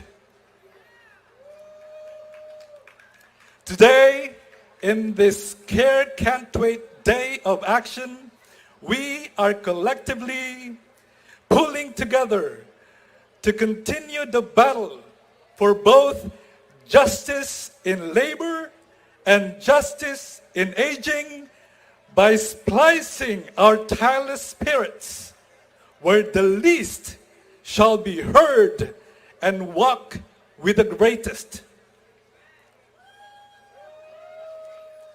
Care work is so often overlooked and undervalued, even though it is some of the most important. My mother, Pura Sherry Bloom, an immigrant worker from the Philippines, would have been most joyful if she had made it here to witness our communities of care art installation and get the recognition she deserves. The 40 years of back-breaking work she endured has resulted to health issues, making it uneasy for her to fly. I am Alan Galleon, a proud member of the Filipino Worker Center of Southern California and the National Domestic Workers Alliance, a Caring Across Generations fellow and a domestic worker willfully sharing responsibilities in caring for the elders and the disabled in the comforts of their own homes, and faithfully shares responsibilities in bringing up the next generation. For over 13 years, I have worked as a home care worker and also have the great honor of caring for my 80-year-old mother and 5-year-old son in Los Angeles. My son, who I hope one day will look back and be proud of the work my mother and I have done, not just to support our family and our communities, but also to advocate for the rights of domestic workers. This opportune time is a great reminder to sustain our aspirations, fighting for care that is affordable, accessible, and equitable. This engagement will carry us through in magnifying over again that care is essential, care is universal, and that alongside we remember, celebrate, and appreciate the work of those who came before us, and live in the Dorothy Boldens, the Ajan Pus, the Rosa Lozanos, and the Aquilina Soriano Versosas in all of us, in demanding for the care that America deserves today. The Build Back Better plan affects me tremendously because for the first time, I feel our elected leaders are speaking about the welfare of caregivers and of immigrants. Workers like myself and my beloved mother. The Better Care, Better Jobs Act is an investment of Medicaid that will soon bring peace of mind in having to receive quality home and community-based services and galvanize a strengthened long-term supports and services. Permit me to leave by saying our common good is a magnificent portrait of a morally envisioned America where communities abound in love and care is sufficient. Our common good is joy in living, joy in working, joy in aging in a society working to achieve infinite provisions of dignity and respect for its people. Our common good is reflecting on and celebrating the historic struggles and gains made by workers and labor movements, paying tribute by acknowledging that without labor, nothing prospers. Maraming salamat po sa inyong lahat. My immigrant way of saying thank you very much. Si se puede. Si se puede. Si se puede. Si se puede. Si se puede. Thank you so much, Ellen. Thank you. Thank you. Si se puede. Yes, we can. Okay, because I remember I went to La Escuela. Okay, quick announcement. We have a lost cell phone. It's a phone. It's in a black case. It has a dog sticker on it, and it might be in your tote bag, in the National Domestic Workers Alliance tote bag that you have. So please check your bags. If you have a phone that's not yours, please give it back and bring it over here. Thank you so much. All right, so now we have entertainment for you. Please put your hands together for Precision Step Team! Care is a four-letter word. Until we lay the pieces in, fill it up with the hopes and dreams we hide away for those we love. Familiar faces, arms reached out, heart, hearth, and home warmed up by the kinetic energy we pass back and forth on the tail end of a smile. The spellbinding laughter that wraps you up, your double-jointed arms spread out just a few degrees too far, embracing the one you cherish. Care is a gift and a promise. A gift from those before us and a promise to those who follow. It is here between us, in every room across the planet waiting, hoping to be called upon by each of us. Care is love. The love a stranger offers you, if only an homage to our shared humanity. Care is our nourishers. the ones who plucked us up from our darkest days, dusted the scrapes off, healed away the hurt this world can bring. There is more to wanting better than wanting better for yourself. The thing that makes us who we are is how we carry one another, even when there is no other reason than we are here in that same moment, on the same planet, and that means something. Care is a calling. A call to all mankind to help the earth know her name again.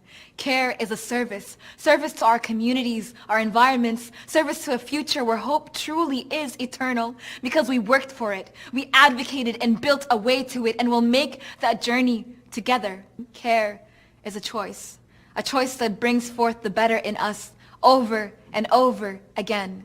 This is more than words alone can capture, so we capture it together. And so I say to those who nourished me, I hope you smile when you see this. I hope you eat voraciously and love recklessly. I hope you relish every aspect of the magnificent being that is you, and the memories we'll make and the rooms we'll fill with our ambitions, those triumphs to come, the lives we dare to call our own, and our failures too, as we build together a future of our own choosing. I hope you know it means I care for you. I hope you know it means I care. I hope you call on me in the heavy moments too, when your heart is breaking, blood, sweat, tears, and soul up for the taking, when you're downtrodden and aching. I'll be there to pull you away from sadness, to remind you of that gentle calm, of that care, that room we make for one another, that love, that reason to be.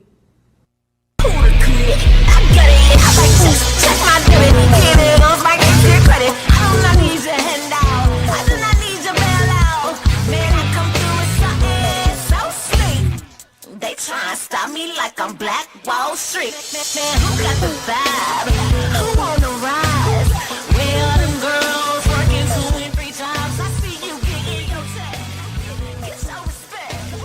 Get you an accountant so you got something left. 'Cause I'm a plug. I'm a connect. I put in work. Brought up on dick. Brought up on dick. I got it. I'm the connect.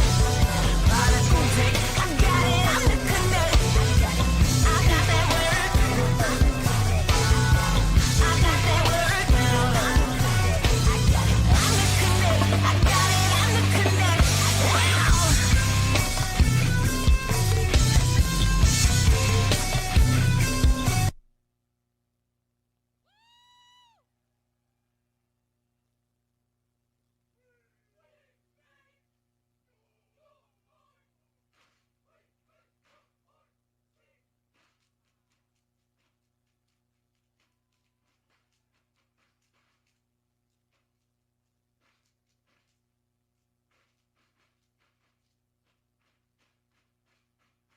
Pass this bill.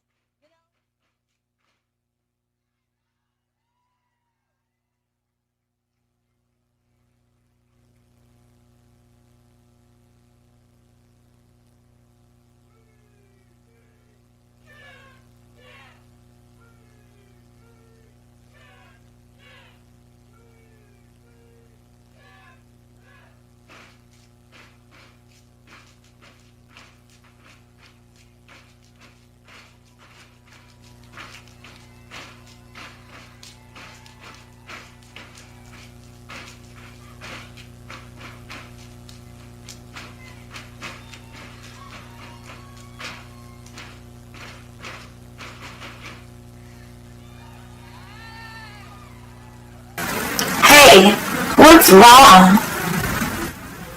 I'm so worried about Miss Thompson. Wait, who is she? She's the home care worker who has been taking care of my disabled grandmother. Well, what's wrong with her? Is she sick? I don't know, but I overheard her telling my mom that she's struggling because she doesn't have any benefits, and I just don't think it's fair. What's not fair? That Miss Thompson takes great care of my grandmother, but doesn't have benefits to take care of herself. Yeah, that's messed up. Don't they know that we should care for those who take care of our loved ones? We will say it till they hear us. Care is love. Care is essential. Care can't wait.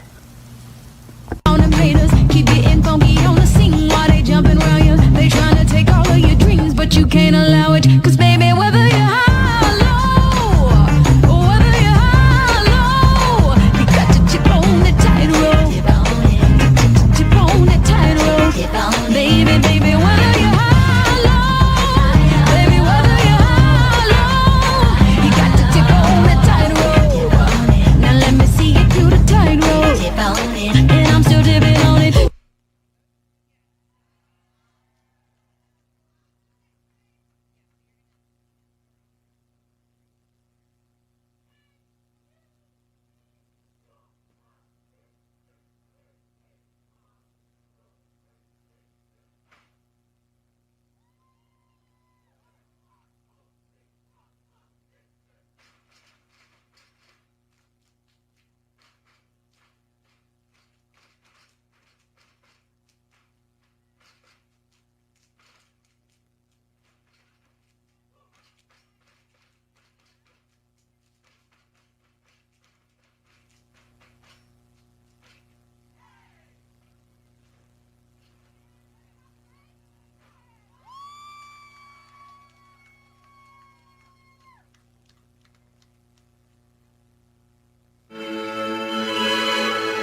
Care can't wait. Domestic workers like me are on the front lines of this crisis, and we need protection. Many of us are putting our own health at risk, working in private homes or facilities, and we need support to keep ourselves and our families safe too. We are essential frontline workers. Lee Plaza, domestic workers.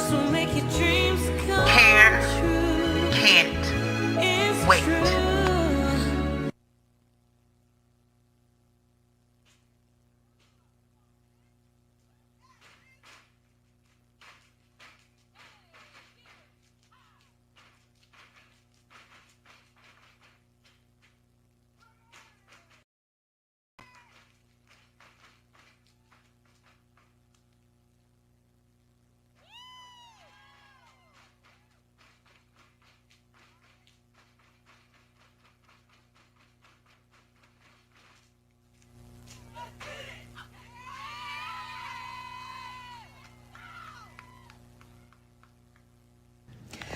I'm tired of the disrespect for my job.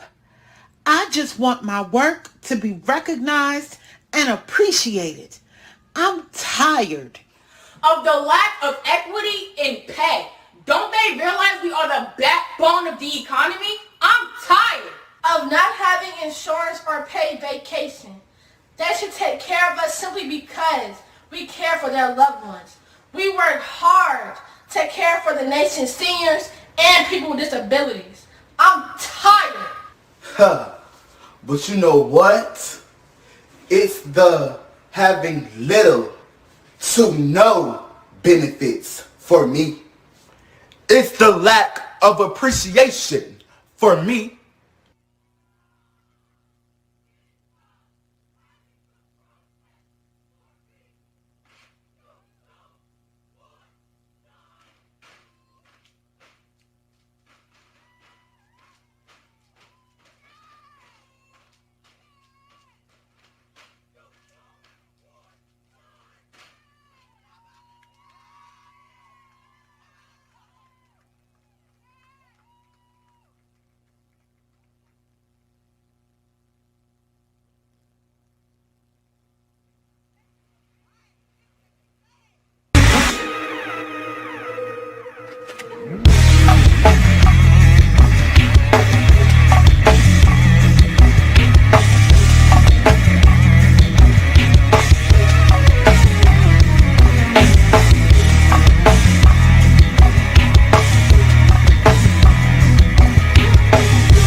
free for me. It was a commitment for me. Yes, one more time for Precision Step Team, y'all. Yes. I'm not crying. You're crying. That was amazing. What a performance. All right. Woo, we had to get her off the stage. Didn't you see? It was like, you got to sign that way. Oh, I love that. I just wanted to see what you would do, but that was like amazing. This is dope. I love it. All right. Guys, thank you so much for being here. Thank you for keeping your energy up. Thank you for being here and being committed. So we're going to keep this party on the road. Do you keep parties on the road? Sure. Yes, because this is mobile, because we traveled to be here. So we're going to keep this party going. Thank you so much. I will introduce the next speaker who has worked tirelessly to advance gender equality, particularly for working women. Please give a big round of applause for the president and CEO of Time's Up Now, Tina Chen. Come on, Tina, I see you, boo. Let's go. Woo! Woo! Oh my God, that was amazing. Like, did you ever think you were going to see a step dance to Care Can't Wait? Woo! So I came from Chicago. I am the president and CEO of Time's Up. You may know me also by my former boss. I was chief of staff down the block a couple here in the White House for Michelle Obama. And we are working now at Time's Up. We combat sexual harassment, but if we don't want workplaces where sexual harassment happens in the first place, we need safe, fair, and equitable work for everyone, for women, for LGBTQIA, for the disabled, for elderly, for people of color. Everyone needs and deserves a safe, fair, and equitable workplace that especially includes all of you caregivers who I honor and respect today. Thank you, caregivers, for everything that you do. Now, look, it's hot, but guess what? We stand on the shoulders of so many others who marched when it was hot, right? They marched in the 1960s right here on the March on Washington. We've marched for equal rights. We've marched for women's rights. We've marched for racial justice. And that's what we're doing today. We are not going to let the heat stop us. Nope. We are not going to let the pandemic stop us. Nope. We are not going to let this economic downturn stop us. No. And we are not going to let the opponents of a caregiving infrastructure investment stop us. Let's be clear. We are at a historic moment, every bit as historic as the March on Washington was. We can transform our economy to work for workers, especially for women, especially for Black, brown, and Asian women who overwhelmingly are paid and unpaid caregivers. So, before I end, I want you to do one thing. Turn around. Turn around and look at that building at the end of Pennsylvania Avenue. Just look at that building. That is the building that we need to make sure listens to us and pays attention to caregiving in this moment. Make sure we are calling and engaging with all of our legislators, that we are talking to them, because we know when they hear your story, they can't deny the truth of how important caregiving is. This is the critical moment. The talks are happening in the Capitol building. Call your member of Congress. Call your friends to call your member of Congress. Tell them you want to tell your story as a caregiver, or as someone who needs care, or as a mom who can't go back to work because she doesn't have care, or a dad. It is time to do it now. This is the moment to transform our country, and it's in your hands. And at Time's Up, we are with you. We are standing with you. We are going to be with you as we make change in this country. Thank you. Thank you, Tina Chen. Next up, join me in welcoming from the Dominican Development Center, Julieta Hidalgo.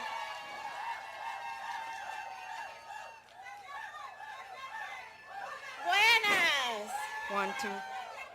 Buenas tardes a todos. ¿Cómo están?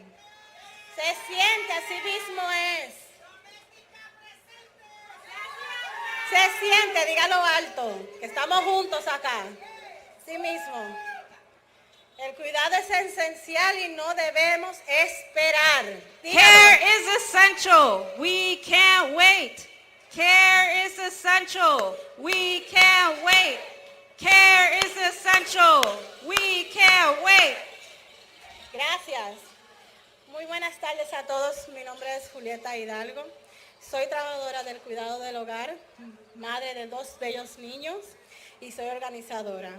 Vivo en Boston, Massachusetts y soy originaria de la República Dominicana.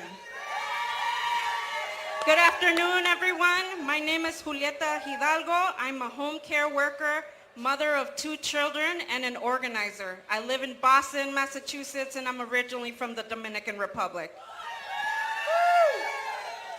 Yo he trabajado como cuidadora del hogar más de 12 años. Apenas cuando empecé tenía 16 años en Santo Domingo.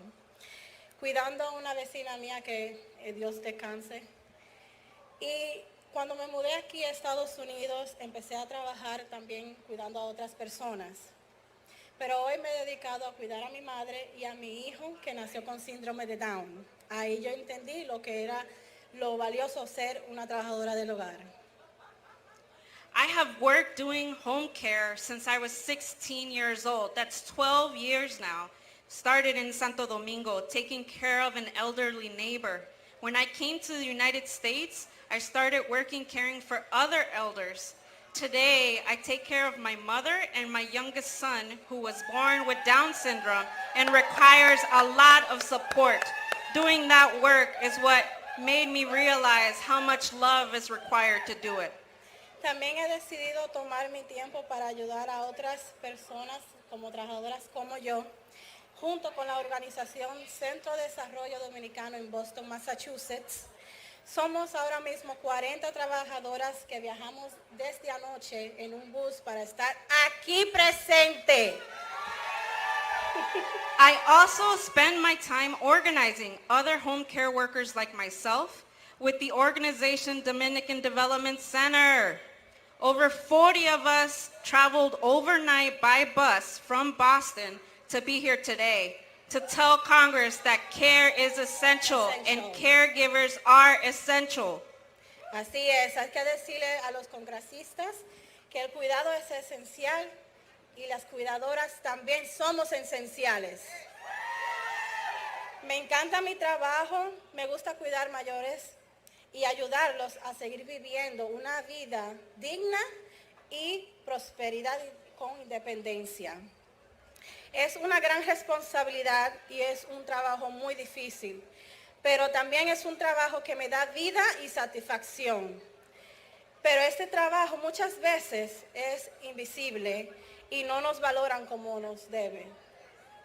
I like my job, taking care of older people and supporting them to continue living independently and with dignity. It is a lot of responsibility and hard work, but it is also work that gives me life and satisfaction. But this work is often invisible and is not valued the way it should be. Nosotras que hacemos este trabajo, muchas veces no tenemos seguro médico ni licencias pagadas. Si nosotras necesitamos cuidar nuestra propia salud y nuestros niños, merecemos ganar un sueldo digno que nos permita dar a nuestra familia las necesidades que necesitan en esos momentos. Para este trabajo sea respetado como el trabajo esencial que sabemos que es vital para este país por la economía ahora mismo, necesitamos que el gobernador invierta en nuestra ciudad y en nuestras cuidadoras. Most of us do not have health insurance or paid leave if we need to take care of our own health or our children. And we deserve to earn a decent wage that allows us to give our own families what they need. For this job to be respected as the essential job that we know it to be, we need the government to invest in care and caregivers. También en el Centro de Desarrollo Dominicano tenemos muchas miembros que hacen este trabajo muy posible, pero no tienen un estatus migratorio permanente. Esto la hace aún más vulnerable al maltrato y al abuso y a la explotación del trabajo. Si realmente queremos reconocer que las trabajadoras somos esenciales, como las trabajadoras del cuidado, que sostuvieron este país durante esta pandemia, ellas también necesitan una ciudadanía ahora mismo, ya. Esto va a ser clave para la recuperación de este país. At the Dominican Development Center, we have many members who do this work who do not have permanent immigration status. This makes them even more vulnerable to abuse and exploitation at work. If we really want to recognize the essential workers like care workers who sustained this country during the pandemic, they need a path to citizenship now. This is essential for a fair recovery in this country. Ahora me da un gusto presentarle y darle una buena especial bienvenida. Antes era mi alcalde de la ciudad de Boston, representante estatal en Massachusetts, donde fue campeón de los derechos de las trabajadoras del hogar y ahora es secretario de Trabajo de los Estados Unidos, encabezando el Departamento de Trabajo para nuestros derechos como trabajadoras sean respetados y reconocidos. Por favor, denle un gran aplauso al secretario de Departamento de Labor, Martin Walsh. Now, I'm very pleased to introduce you the following speaker. He was previously my mayor in the city of Boston, state legislator of Massachusetts, where he was a champion for domestic worker rights. And now he's the Secretary of Labor of the United States. Thank you, and help us welcome Secretary Marty Walsh. Come on, Boston, you can do better than that. Thank you, Julieta. You were amazing. Thank you for that introduction. Thank you for sharing your story. Thank you for all the workers that are here today. It's such an honor for me to be here. I want to give a shout out to Tina. Time's up. You were great. To all my peeps from Boston, welcome to D.C. Thank you. It's great to see you here today. And I love seeing all the workers here today. I want to thank the home care workers, the child care workers, the nursing home workers. I want to thank you for the work that you've done, in particular the last 16 months during COVID-19. You went to work every day. You didn't complain. You took care of our kids. You took care of our parents. You took care of our grandparents. So let's give everyone a round of applause here for the great work that they've done.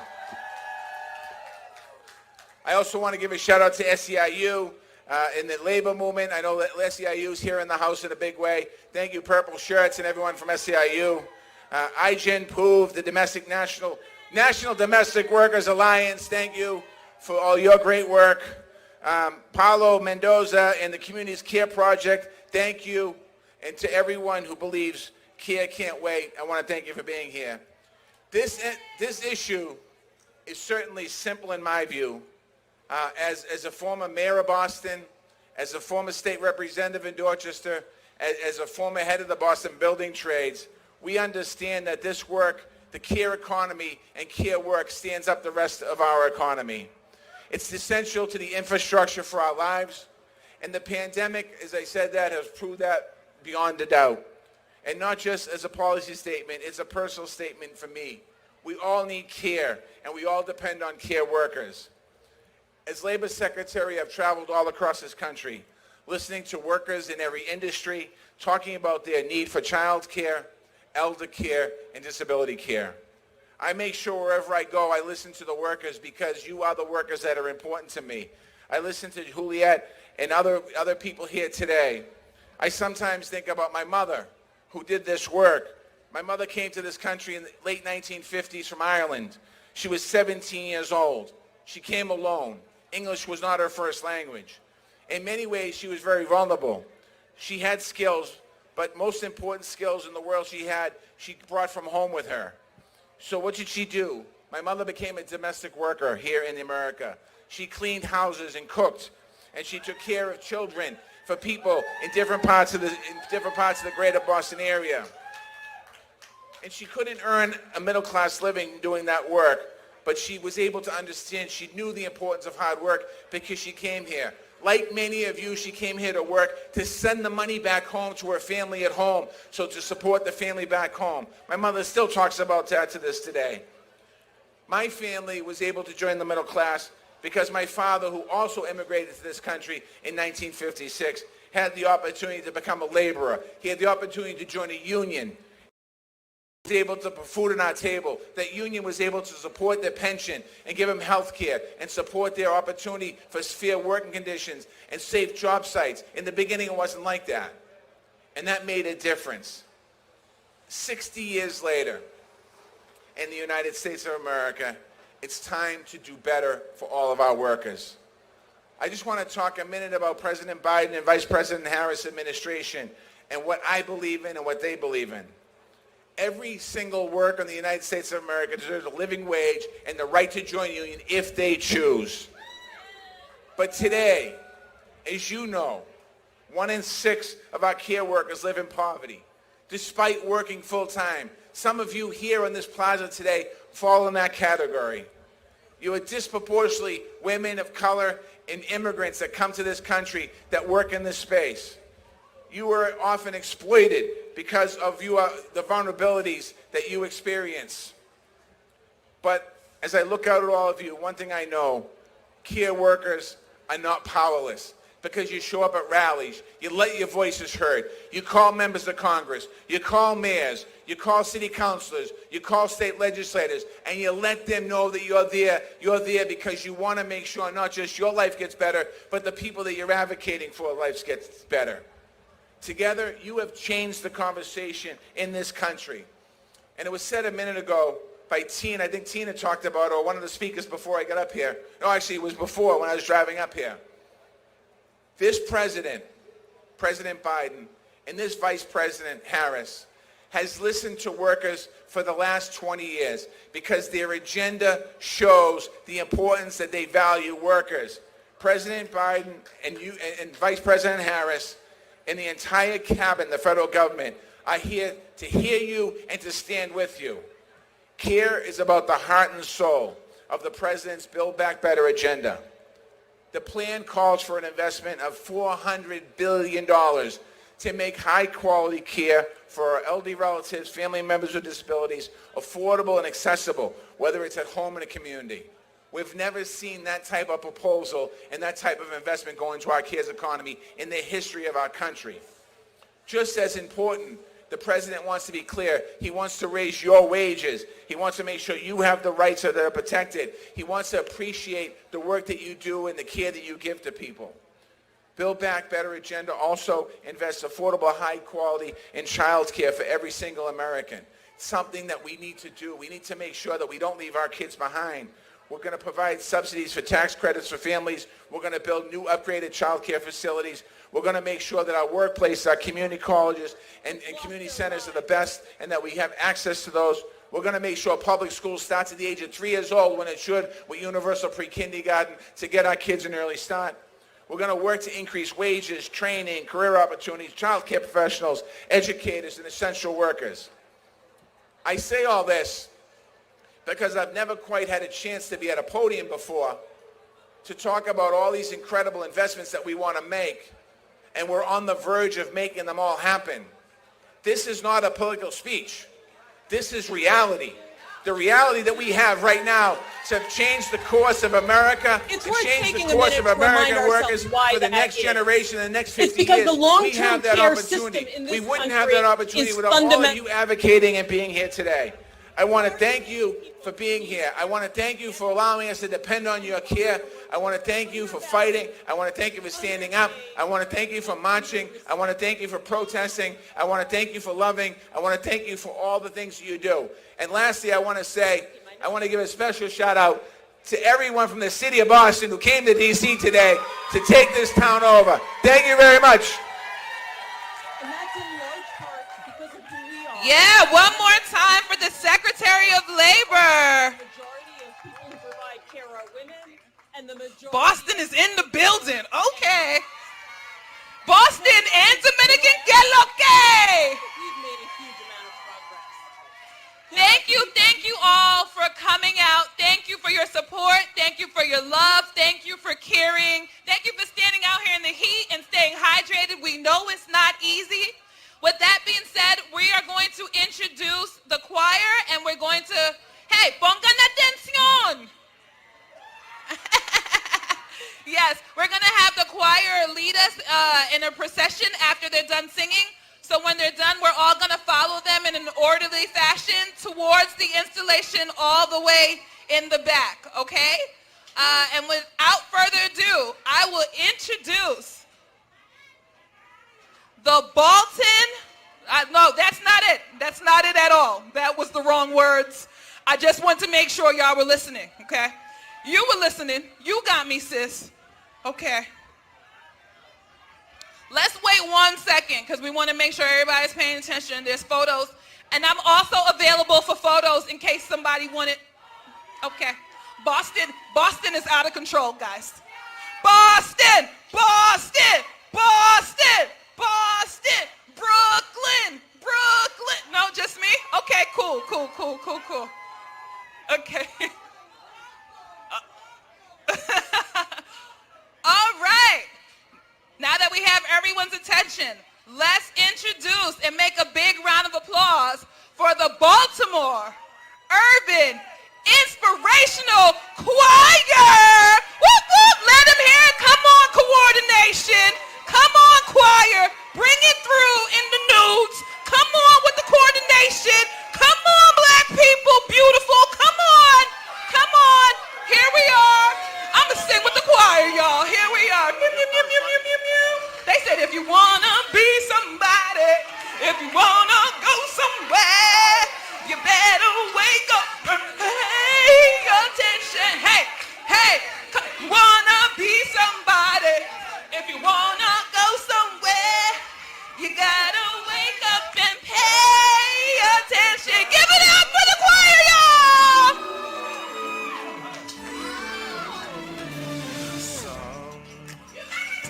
In our lives, we all have pain, we all have sorrows, but if we are wise, we know that there's always tomorrow. Lean on me when you're not strong.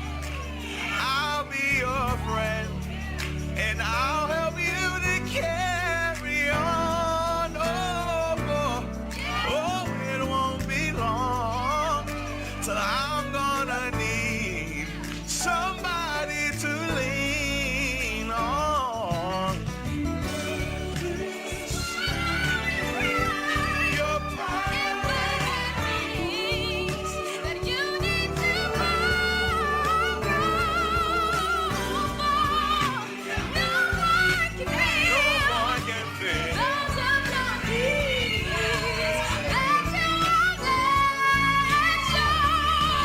just call on me, brother, when you need a hand. We all need somebody to lean on. And I just want that you understand. We all need somebody to lean on. So lean on me, yeah, when you're not strong. I'll be your friend, and I'll help you to carry on. It won't be long till I'm gonna need somebody to lean on. So just call on me, brother, when you need a hand. We all need somebody to lean on.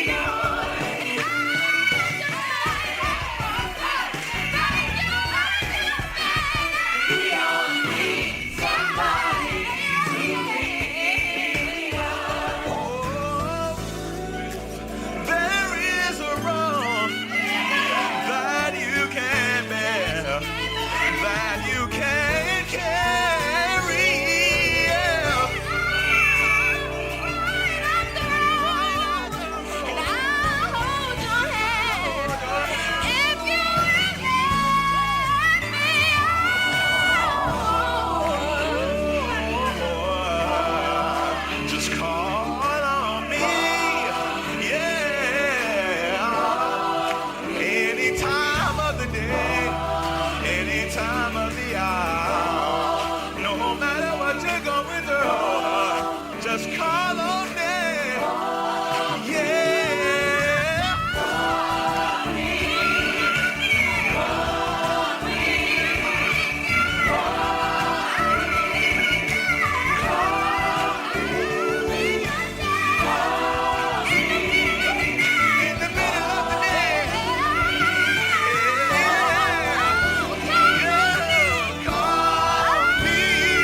look up, look up, look up.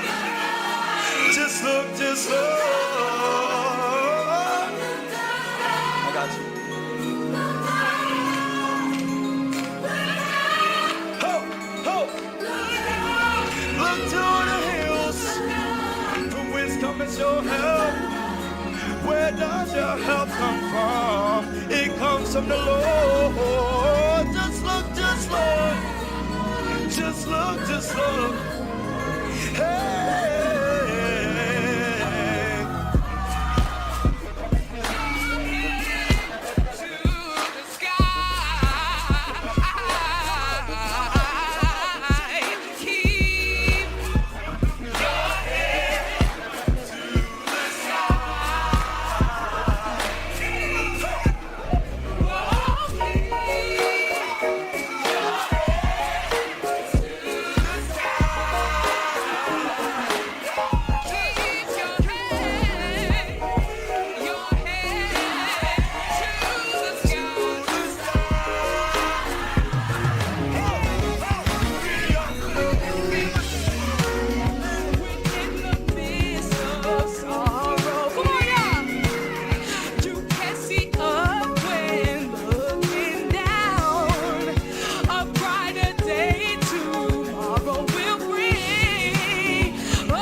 Everyone has a care story. Like Janelle in Dorchester, Massachusetts, whose ability to care for her mother with Alzheimer's while working a full-time job and raising 2 twin daughters totally depends on the availability of home health professionals. And like the millions of people across the nation who need care for themselves and their loved ones and rely on the critical support of home care workers. That is why I'm proud to join today's nationwide Day of Action in solidarity with this critical, essential workforce to shout out jobs, care, justice. This pandemic has made clear that our care infrastructure is the backbone of our economy and deserves bold federal investment. And as we rebuild our economy, we cannot return to the pre-COVID unjust status quo of unsafe, poverty-wage jobs. We have a once-in-a-generation opportunity to support this workforce that is largely Black and brown, Indigenous and immigrant women, the same women who were hit hardest by the crises of the last year and left the workforce in staggering numbers to care for their kids and aging parents.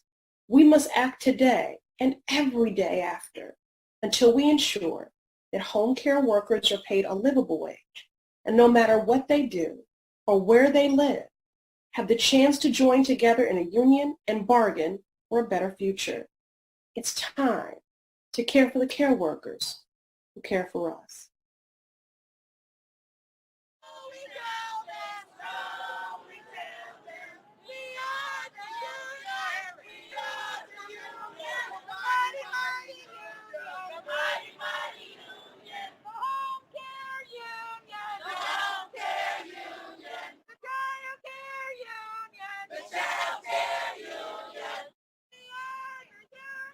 We are the union.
Yo creo que los trabajadores en casa somos esenciales. We are essential workers. You have clients that are dependent on you and the work that you provide for them.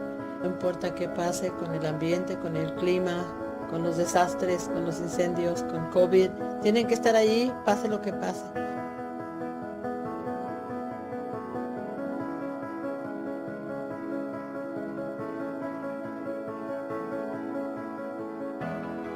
The weather is changing, the weather is extremely changing. 10 years ago is absolutely different. To have an incinerator in the middle of a neighborhood is beyond my comprehension. You know, no one cared. No one cared. It's a community of color.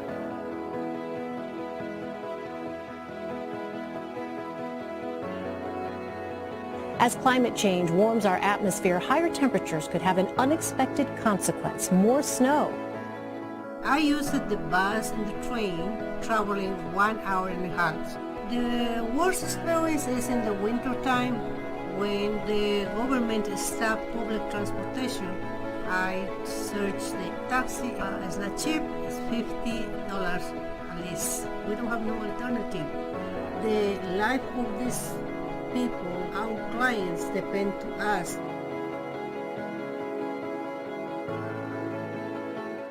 I would go to work with headaches. I would go to work with breathing issues because my body would be so fatigued from the odor. We live near an incinerator, and all the garbage all over the city of Detroit goes to that incinerator. So the stench is overpowering. It caused asthma problems with my grandchildren who were consistently in and out of the hospital.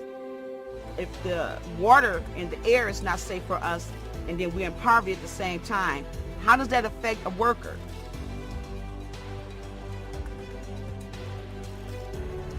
In Michigan, we are fighting for a $15 minimum wage in the union. In 2016, took it to the Democratic National Convention, spoke about it on the national stage, and we are in a movement now. More than 2 million acres already scorched this year in California. Record-breaking swaths of land burning under record-breaking temperatures. We have 500% more risk for wildfires during this climate-changed world than we would have before. En el 2018 hubo un incendio.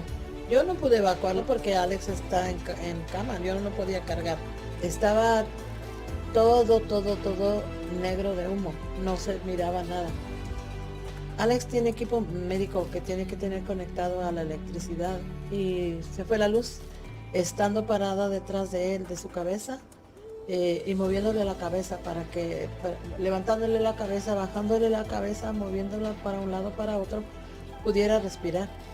Y fue así como por 2 noches lo pasamos. En esos momentos mis miedos era que yo me quedara dormida, porque pensé, si me duermo se va a morir porque no va a poder respirar. Ese era mi más grande miedo.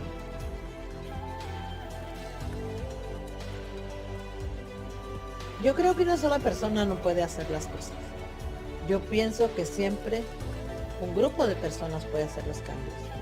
Y con la unión se pueden hacer cambios.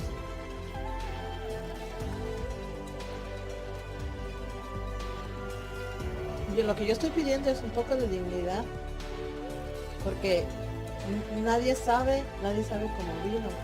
I will be fighting for that until it happens. That is my passion, that is my goal, that is my mission, to make sure home care workers all across this nation get the respect and pay and protection they deserve.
As home care workers, we provide essential care such as bathing, dressing, making sure medications are taken on time, and assisting with meals.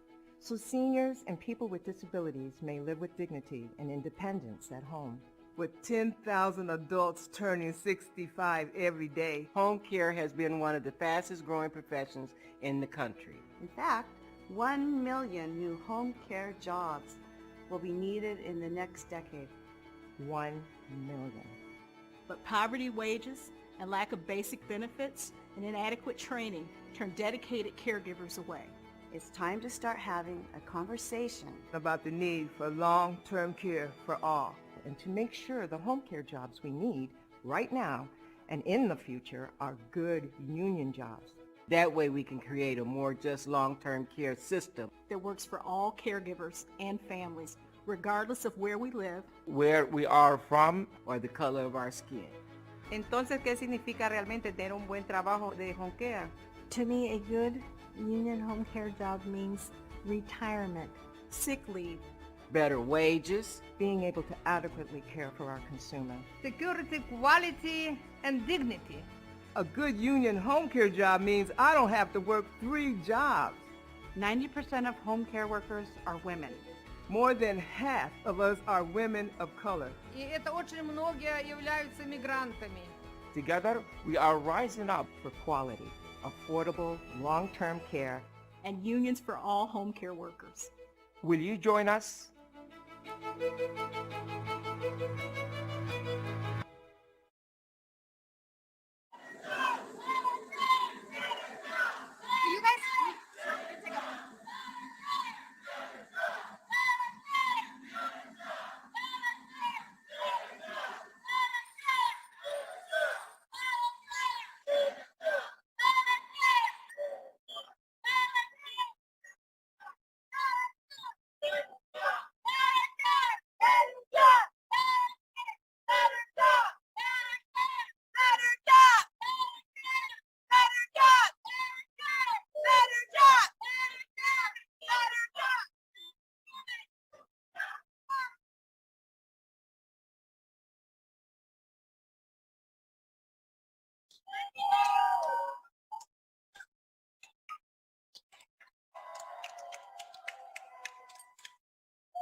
With the two kids. Yeah, that's what I'm saying. Oh, she was behind her. Oh, she was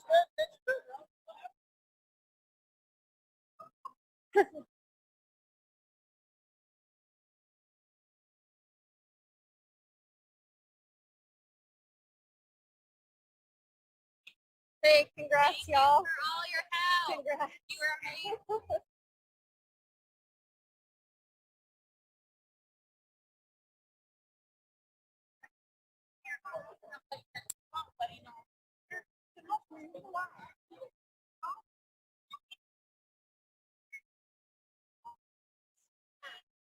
But far too often, we get told we're essential and we get treated like we really don't matter very much.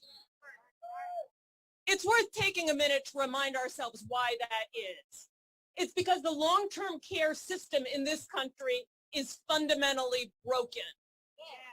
Far too many people who need care can't get it, and home care workers are undervalued, underpaid, and under-respected.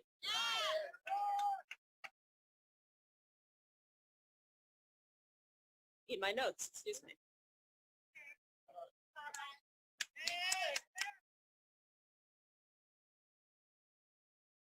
And that's in large part because of who we are. As so many of the other speakers have said, the overwhelming majority of people who provide care are women, and the majority are people of color and immigrants. Now, here in Illinois, I want to appreciate the fact that we've made a huge amount of progress. There are people here, I'm sure, who can remember back when home care workers in Illinois were paid less than $2 an hour. Now, most of us make $15.50, and others are close to $15 an hour. And that didn't happen by accident. It happened because we joined together, we organized together, we fought together, and we won together. But there is still so much more work to be done here in Illinois, and especially in other parts of the country, where in many states, home care workers earn minimum wage and get no benefits at all. We made a big leap forward last summer when then candidate Joe Biden announced what was then called the Biden Care Plan. It would fundamentally transform the long-term care system in this country. And you've heard a lot about it already today. You've heard about the $400 billion with a B dollars that it would invest in home and community-based services. But I want to tell you about a couple other things in the Build Back Better plan. It would give that money to states because states administer the Medicaid program in this country. But it would say that states can only get the money if they agree to a few key things. They have to agree to give a lot more care to a lot more people. And they need to agree to create not just more jobs, but more good union jobs.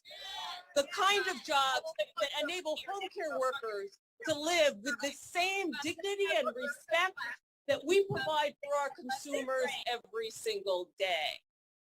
The Biden Care Plan would be a huge investment in communities of color because the majority of home care workers are people of color, and it would be a huge contribution to helping those communities that were most devastated during the pandemic. It would be a step forward for truly equitable an economic recovery that I had a dream. Now it won't happen automatically. A song to sing. It's lots of work, and the work starts right here. But I've seen how much progress home care workers and our amazing allies can accomplish when we put our hearts and our souls to it. And I can think of no better way to honor the memory of those who have sacrificed so much during the pandemic. We owe it to those who've lost their lives. We owe it to our consumers.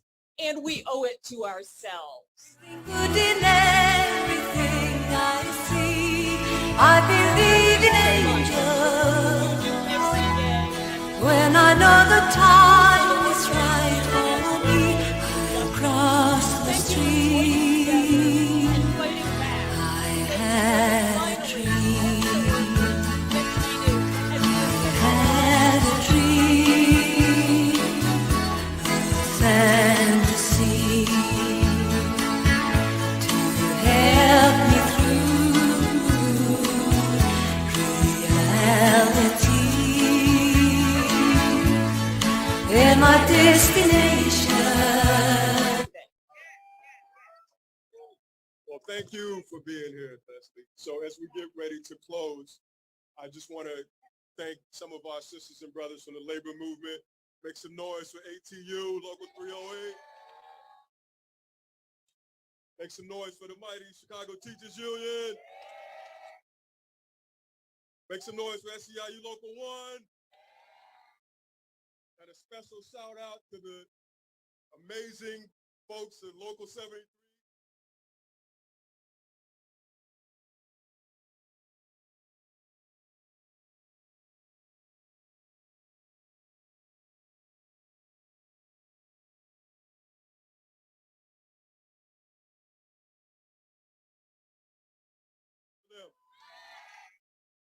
So again, everyone, we want to thank you all for coming out. This is really an historic moment, you all. You've heard it referred to earlier. Michael made the point earlier that he's been in this fight for 30 years. Our union has been in this fight for decades. As Leslie mentioned, home care workers used to make less than minimum wage, but we are at a point now where we're able to say we are about to transform the delivery of long-term care in this country. So I am so excited. Are y'all ready to keep fighting? Are y'all ready to keep fighting? Well, let's get ready to keep fighting so we can win. And so with that, I'm going to invite Myra Zuniga, who's up, who's going to tell us what we're going to do next. Make some noise for Myra, y'all. Hello, everyone. Are we ready to march? Are we ready to fight? Are we ready for fight? For $100 billion investment in home care. Give it up. All right. I need everyone to go to this side right here on Adams and Dearborn. We're going to step up on this side. So if you could please make your way this way.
Life, breathe clean air, drink clean water, about every immigrant who deserves a path to citizenship and to be welcome here. Is that right, sisters and brothers? And it's about turning back these states that are saying that we can't all have a free and safe way to vote in this country. We are going to insist on care, jobs, and justice once and for all.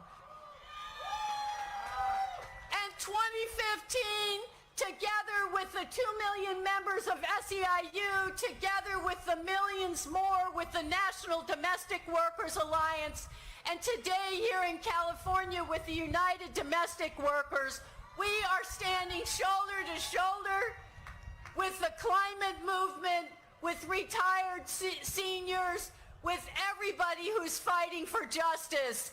And we aren't going to stop until we win. 15 and a union for every working person in this country. Thank you so much. Se puede. Se puede! Se puede! Amen! Let's go get this done, sisters and brothers! Thank you so much, Mary Kay. And I have a quick announcement. Would everyone please keep your mask on inside for safety? Thank you. I now have the privilege of introducing someone that we all love and adore. Someone who wakes up every day focusing on the fight for justice for us long-term care workers.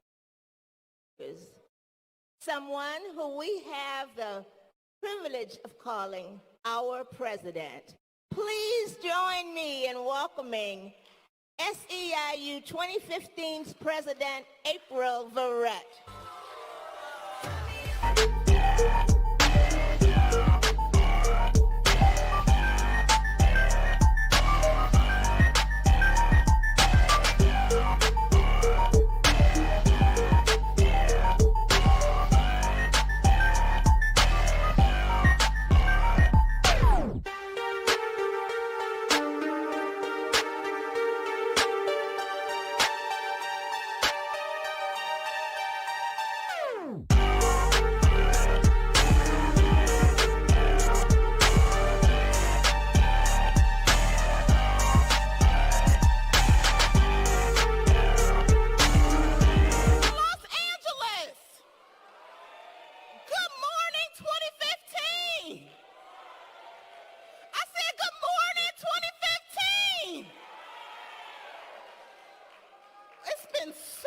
Since I've had the opportunity to do this, are you all going to indulge me? Get up off your feet and act like it's home care workers in the house. Get up off your feet and act like it's nursing home workers in the house. Get up off your feet and act like 2015 is in the house. Get up off your feet and act like UDW is in the house. Get up off your... Oh, wait, I said that wrong. Get up off your...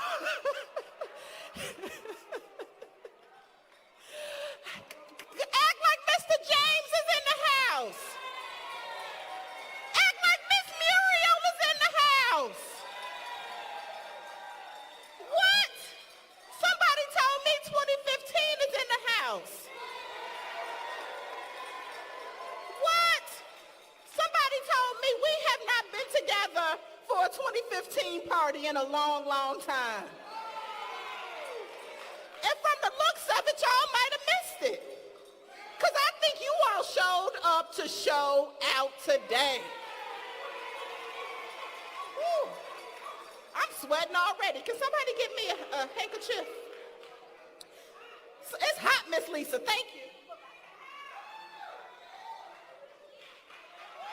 Look at that. I see Lisa LaRue. I see Blanca Carillas. Oh my goodness. Look at y'all. You are so beautiful. I see Rachel Lewis. I see Murray.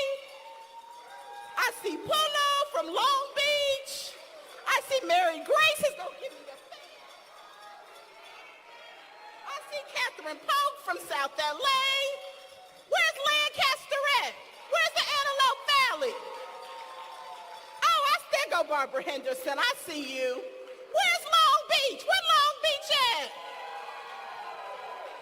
Where's the San Gabriel Valley? Where's San Bernardino? Somebody even said there was a bus that came down from Fresno. Where's Fresno? All right, so I better stop because this is when I start getting in trouble because I forget people. Miss Marguerite! See, I can do this all day. I can do this all day. But I would be remiss if I don't say let's give it up for our international president, Mary Kay Henry. Thank you, Mary Kay. I am so proud to be able to call Mary Kay my leader. She has spent her life being a champion for essential workers long before it became trendy about 18 months ago. And Mary Kay is leading our national fight for jobs, for care, and for justice. Look, I got a lot I want to talk about today, but before I get started, I want to acknowledge just a few, because it's a lot of you all here, and so I'm not going to name everyone, but know that we appreciate our allies, our partners, our co-conspirators from across the movement that has joined us today. I want to acknowledge our broader SEIU family, SEIU Local 721, SEIU Local USWW, SEIU Local 99. Of course, our sister union, the mighty AFSCME, United Domestic Workers. Our brothers from the Carpenters joined us. Thank you, Scott. Woo. Our brothers from the Carpenters joined us, as well as our sisters and brothers from the Los Angeles Black Workers Center, our national partners Carrying Across Generations, and the National Domestic Workers, and so many others. I will get a list. I promise I'll name as many of you all as I can. Thank you for being here.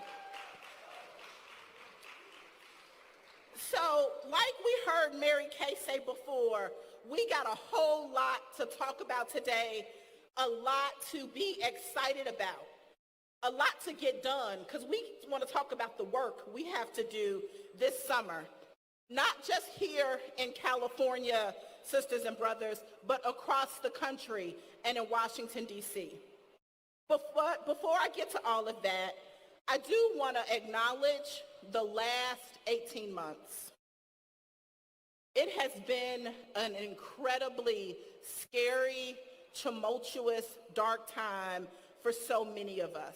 But I am so proud about how all of you, about how our entire organization, our members, our member leaders, our staff has shown so much resilience and turned the crisis of the last year into opportunities to continue to build power and to win for working people in our union. Since March of last year, a pandemic has ravaged our communities. The whole nation, the entire world was affected. And we know that it was our communities, the ones in which we live and where we work, that were most disproportionately affected. COVID came for us, y'all, did it not? I said COVID came for us. And I know that so many of us in this room lost people that we love, right? That we will never, ever get back. I love you, Miss Marguerite. I love you. And the losses that each and every one of you shared, we mourn together. It's heavy, right? It is heavy, but I am determined that today is not a day to be sad. We will always mourn those that we lost, but it is also a time to celebrate the tenacity, the grit, the resilience, the amazing and beautiful power of caregivers. Because at the same time we watched our friends, our families, our neighbors, people we loved ravaged by COVID, we still got up every single day. We put our armor on and we went to work, did we not? We went to work. We, us people of color, poor people, immigrants, the working poor, were heralded as essential workers. They told us we were indispensable, that many of you in this room, you look death in the face while you put on a mask, and you went out into a plague-ravaged nation to care for others. You risked yourselves, and you did it without hesitation. And you continue to pour out the love that is inside of you to make sure others were safe while you were putting yourself in harm's way. And who are you all, these frontline heroes? Who are the caregivers? Nationally, home care workers are 87% women. You are 62% people of color. You are 31% immigrant. Just look around this room. You know who you are. You know who we are. And for too many of us, we took this great risk only to be continually compensated with poverty level wages. So I ask you, isn't an essential worker worth more than the minimum wage?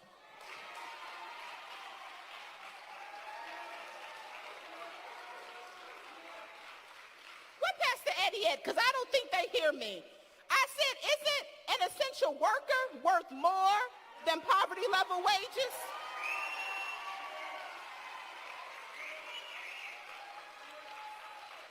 Look, I got my hand on my hip and everything. Many of us provided care for others during COVID without having health care for ourselves or for our families. So I ask you, isn't a caregiver deserving of care? Are you deserving of care? You revealed for a nation what has been hiding in plain sight. All they had to do was open their eyes and they would have seen it for themselves.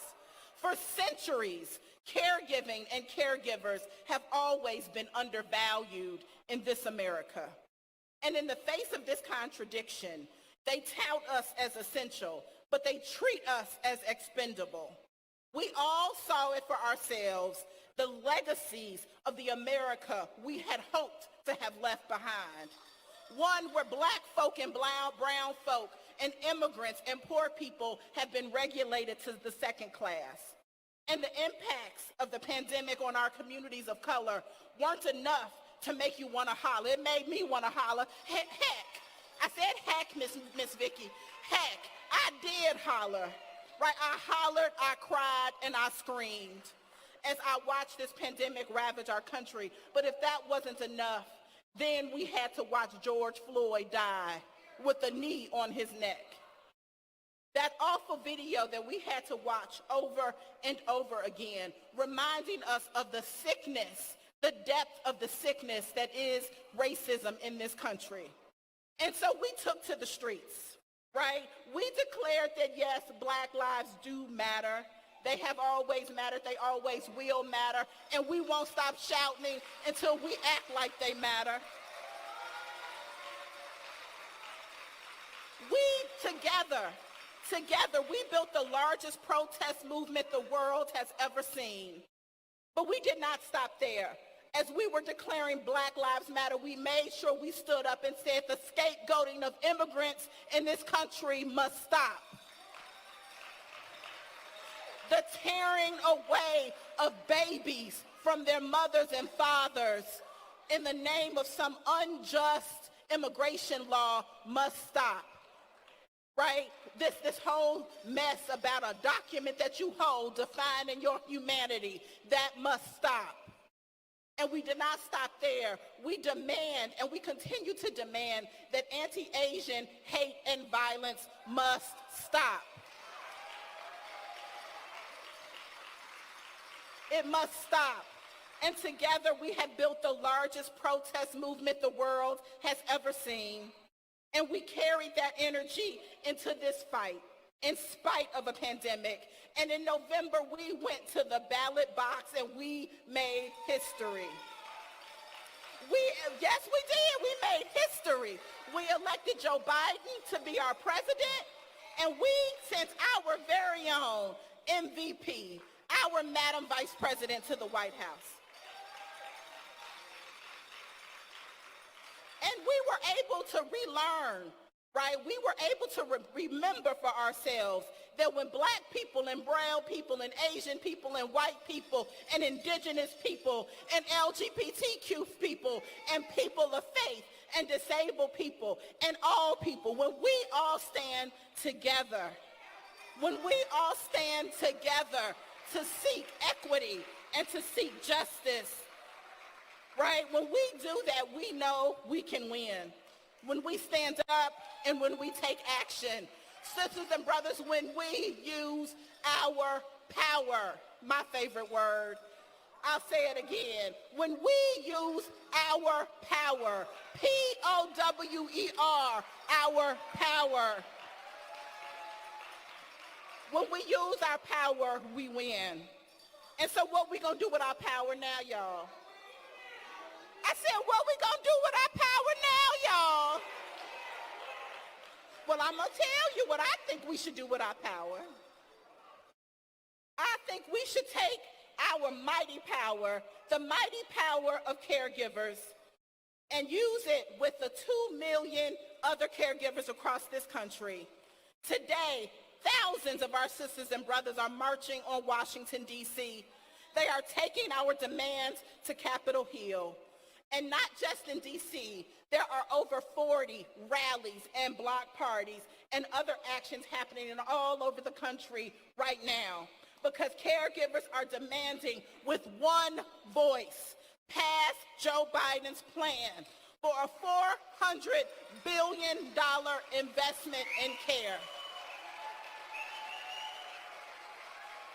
Pass the $400 billion investment in care so that we can invest in our seniors, so that we can invest with our sisters and brothers with disabilities, so that we can invest in workers. You all, this is the first ever federal jobs plan that will center women, that will center women of color, that will center immigrant women. That is what my power is for. That is what your power is for. We are going to get it done. We are going to make sure we build a care infrastructure, a long-term care system in this country that actually works. How about that? One where you ain't got to worry about your hours getting cut. One where you don't have to worry about the social worker coming and saying, well, you don't need to do that. One where you don't have to worry about, oh, did I do my time sheet just right? You feel me, Mr. James? One where you don't have to worry about, well, am I going to get PPE? Am I going to get gloves? All I asked for was a gown, right? A long-term care system that pays you what you are worth, that offers you the training and education that you want and need, that offers you, dare I say, retirement security one day. Come, right? Somebody with me? Right? A long-term care system that works for the people who need care and works for the workers who deliver care. So that's why we are calling on Congress to pass, I'll say it again, the Biden Care Plan, the bill, the Better Care, Better Jobs Act, that will invest in our workers, that will invest in us. But the hard part is here, you all, we got to get the bill passed. So today we are sending messages loud and clear all across the country. Look, we elected them, right? Black and brown women did it, y'all. We did it in California. We did it in Arizona. We did it in Nevada. We did it in Georgia. And must they never forget how they got there. We will make sure that they make good on the promises that they made to us. And so today, we are bringing together not just home care workers, but we are bringing together people of all races, all languages, all industries, all backgrounds in solidarity with care workers. I want to give it up for the public sector workers that are here today, for the carpenters and other tradespeople that are here today, for the farm workers, for the fast food workers, for the child care workers, for the hotel workers, for the janitors, for the security guards. Thank you for standing with us.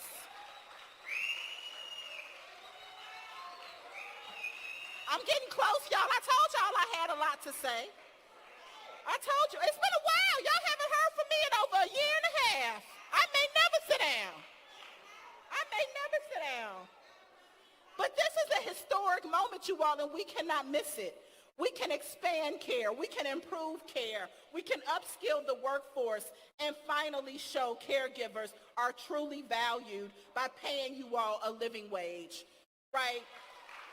And I just kind of had one of them, oh man, that's dope moments. Across the country, we are still fighting for a minimum wage. Can I have a bottle of water, please? We are still fighting to pass a $15 minimum wage. But here in California, we have our minds set on 20. So So check this out. Check this out. Thank you. What do you get when you put Time for 20 together with the Fight for 15? Come on, y'all. What you get? You get 2015. How about that? You like that, didn't you? You like that. That's right. Because we can do two things at the same time, you all. We can stand in solidarity with workers across the country in their fight for 15 while we say it is time for 20 in California. That is who 2015 is. That is what 2015 is about. And it is time for us to put care first and pass the federal investment in care. But that ain't all, you all. That ain't all we got to do. I told you we can do more than one thing at once. We can fight for federal money, but we can also fight right here at home. But we will put care first in Washington, but we will also make sure we put care first in California. Oh, that's right. Over 200,000 IHSS workers in Los Angeles and in Alameda counties are getting ready to bargain contracts, your first bargaining since the pandemic. And we know who IHSS workers are in Los Angeles County. You all are here today, aren't you? And the rally in Alameda looks a hell of a lot like this. You frontline heroes have cared in the shadows during the worst public health crisis our nation has ever seen. They called us essential, but here in LA, you barely make more than a minimum wage. Is that right? So caregivers are calling for immediate investments to improve care, improve working conditions, and to put caregivers on a path to the middle class. Yeah. The Los Angeles and the Alameda contract fights marked the launch of our It's Time for 20. Caregivers in California demand $20 an hour be established as the floor, right? It is the least amount of money a caregiver should make in California. Whether you are a home care worker or whether or not you are a dietary worker or a CNA or a housekeeper or an activity aide or any darn body else that works in a nursing home. We demand that $20 is the least we should make. Say it with me. It's time for 20. It's time for 20. It's time for 20. Is it time for 20? I said, is it time for 20? Time for 20. Time for 20. Time for 20.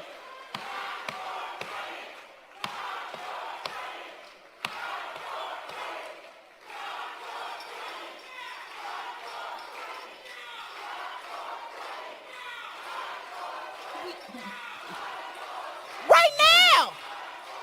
We ain't waiting no more. It's time. All right. I think they heard y'all. It's time for 20. In California, caregivers are demanding that workers who stood on the front lines of this pandemic, who risked everything, that we begin to see the value of who we are and what we do reflected in the wages we earn and the benefits we receive. Am I right? Because I know you. I know the beauty behind the masks.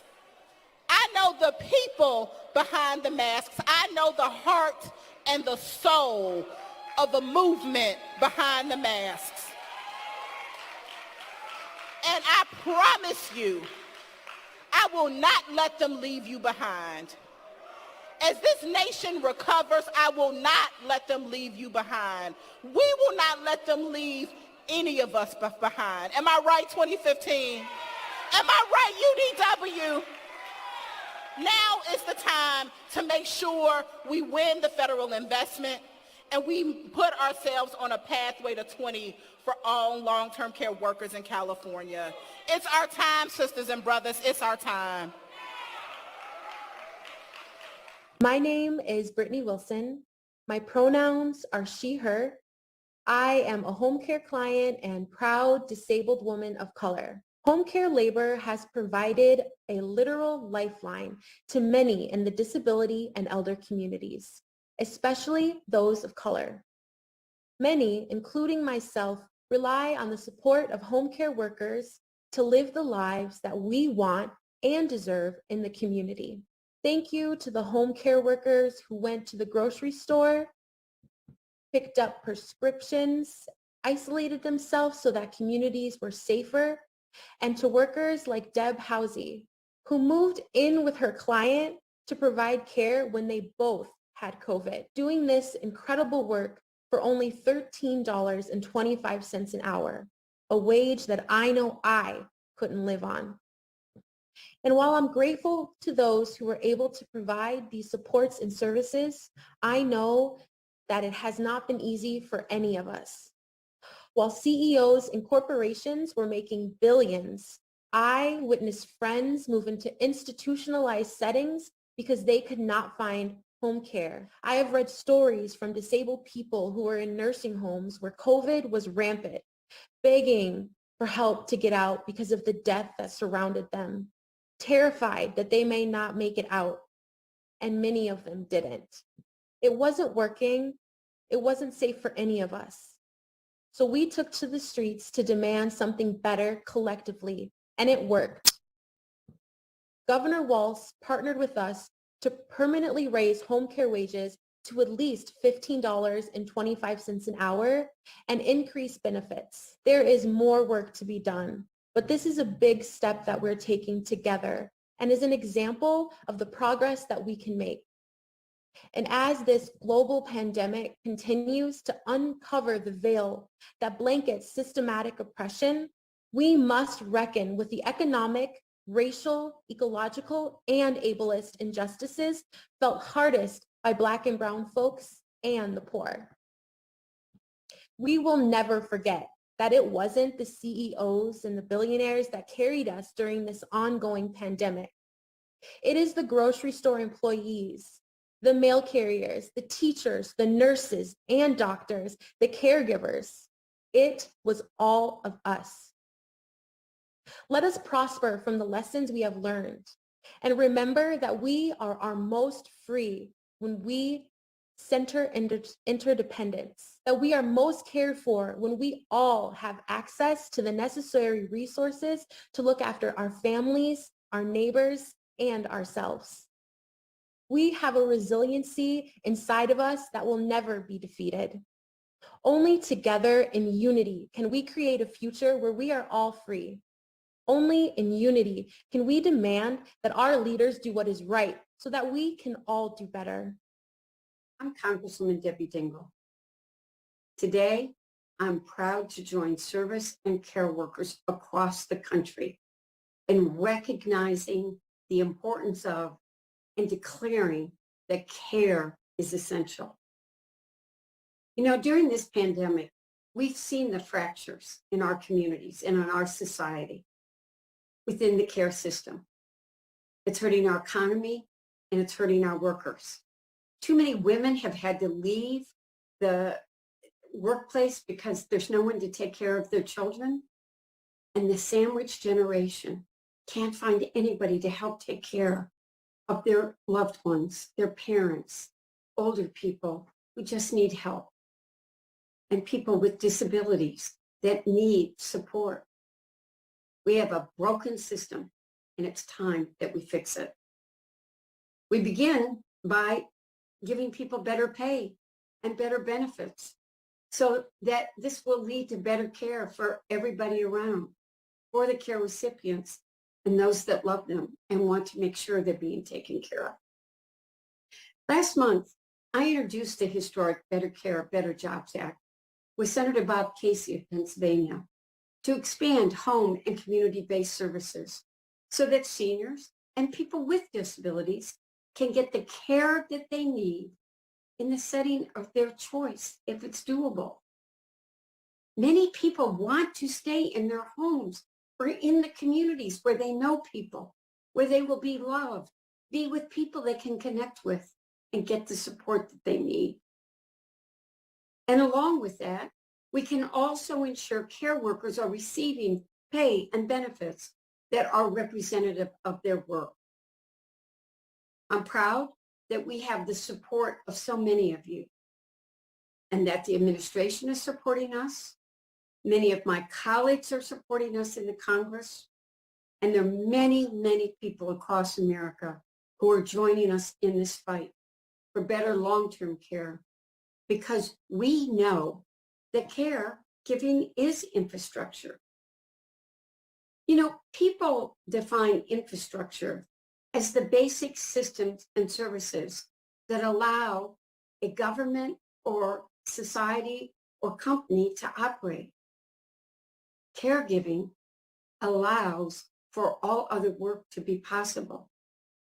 It gets seniors and people with disabilities the support that they need to live with dignity and independence at home and in their communities. It's actually the foundation of our economy. Nobody can do their job if they're worried about their loved ones, if their loved ones aren't cared for. And most people, when they have to make a choice, if they can't find anyone to take care of those they love, they leave the workplace. So I know it's critical to build roads and bridges and sewer projects for infrastructure, but I also know home care is critical too. It's not an either or situation. People keep making us make false choices. We need to get America back to work. And that means we need to help address our caregiving fractures.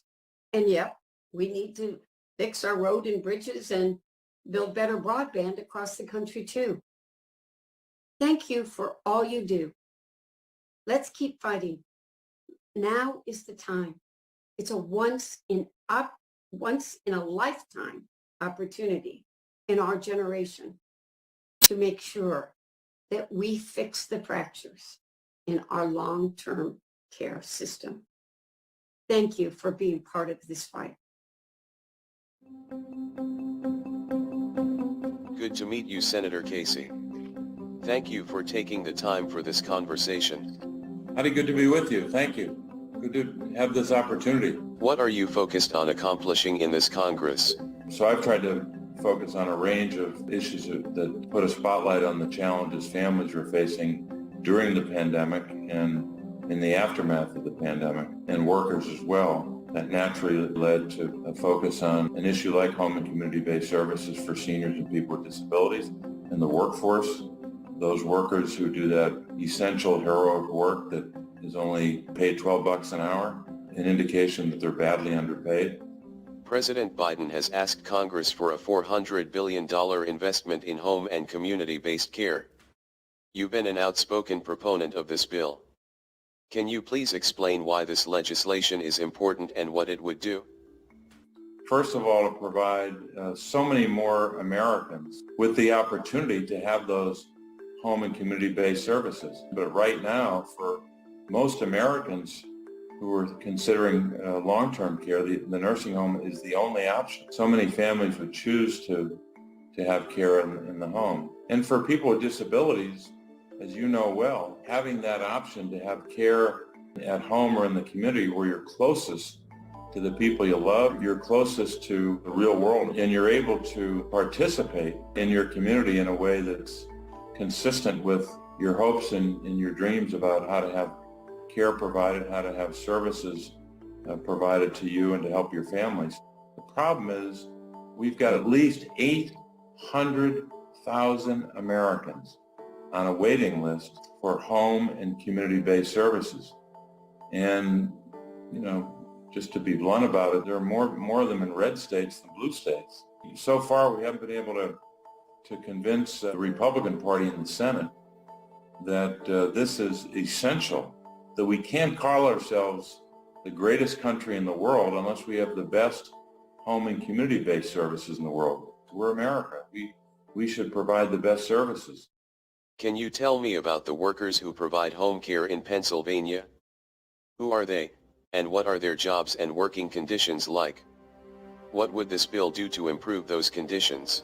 The working conditions can be challenging, but when you have the pay scale of $12 an hour paid to this workforce, which, by the way, is a workforce mostly of women, and of those women, mostly are women of color. Our system of providing the best home and community-based services in the world would all be better off if those individuals could join a union.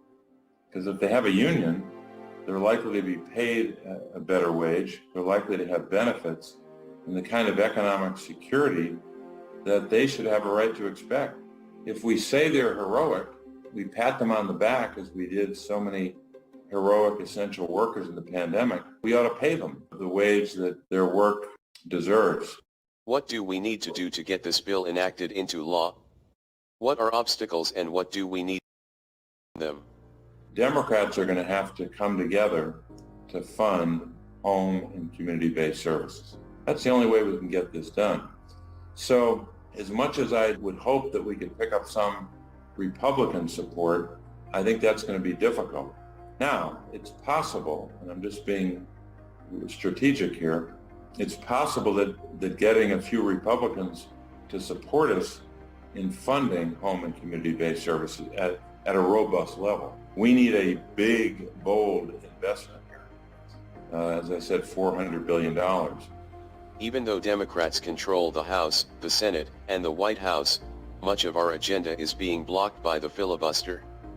And even on this issue of HCBS, we probably need unanimous Democratic support. But, your neighbor from West Virginia, Senator Joe Manchin, says he will not support voting rights legislation without Republican support.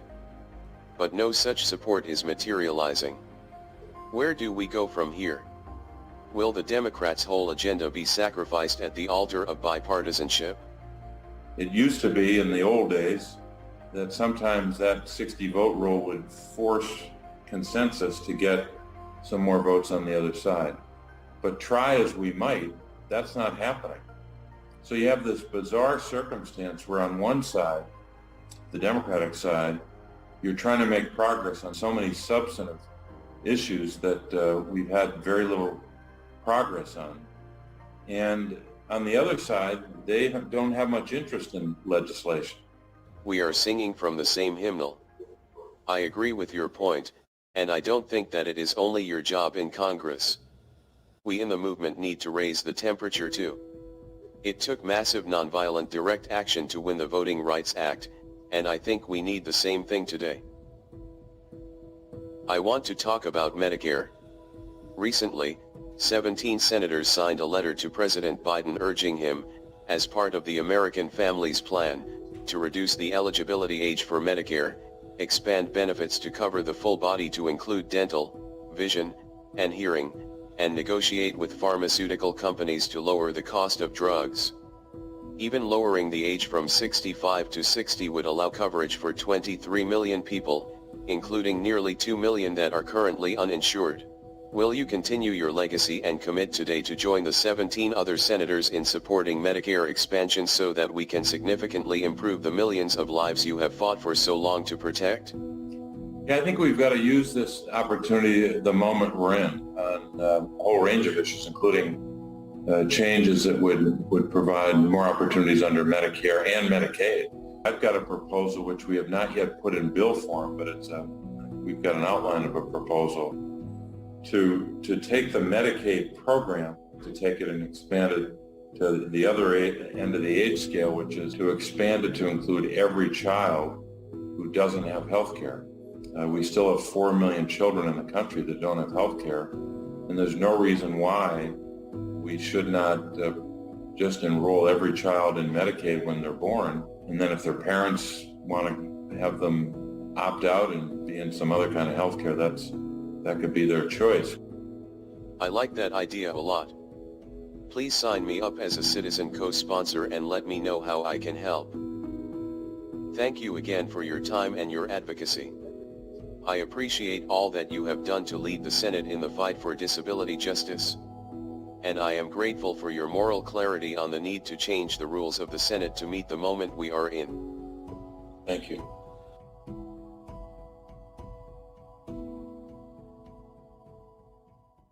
Brothers and sisters, this is Teresa Romero, President of the United Farm Workers. Care workers, like farm workers, are performing some of the most fundamentally essential work, yet they're still undervalued and often unprotected.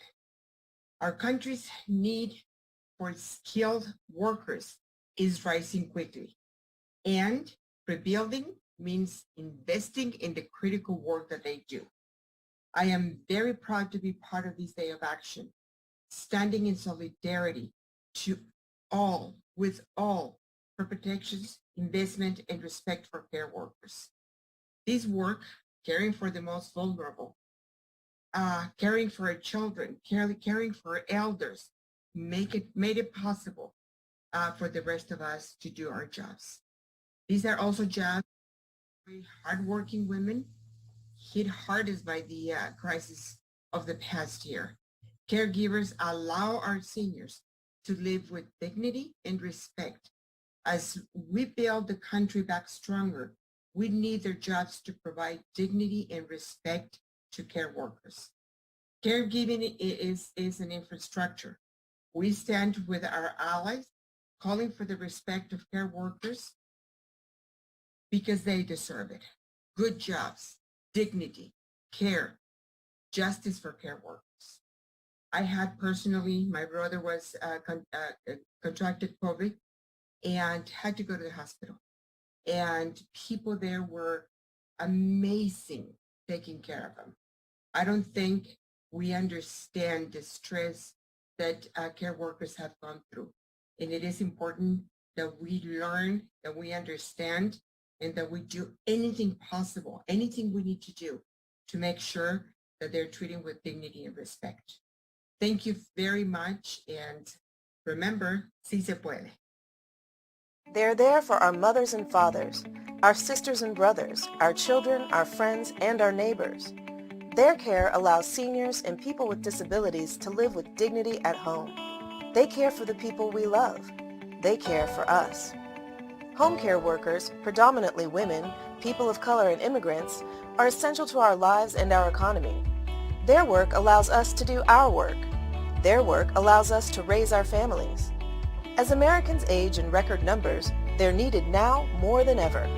Roughly 10,000 Americans turn 65 each day. The U.S. will need to fill an estimated 4.7 million home care jobs, including over 1 million new jobs by 2028.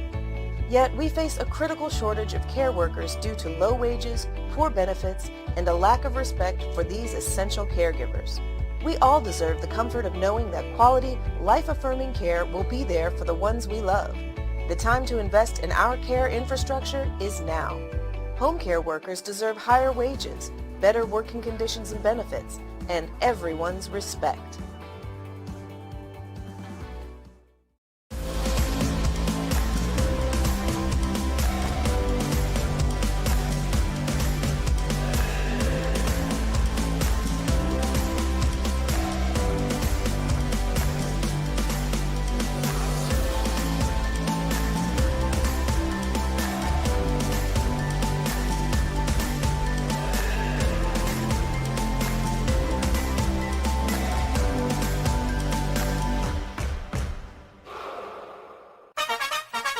Think about it. Think about it.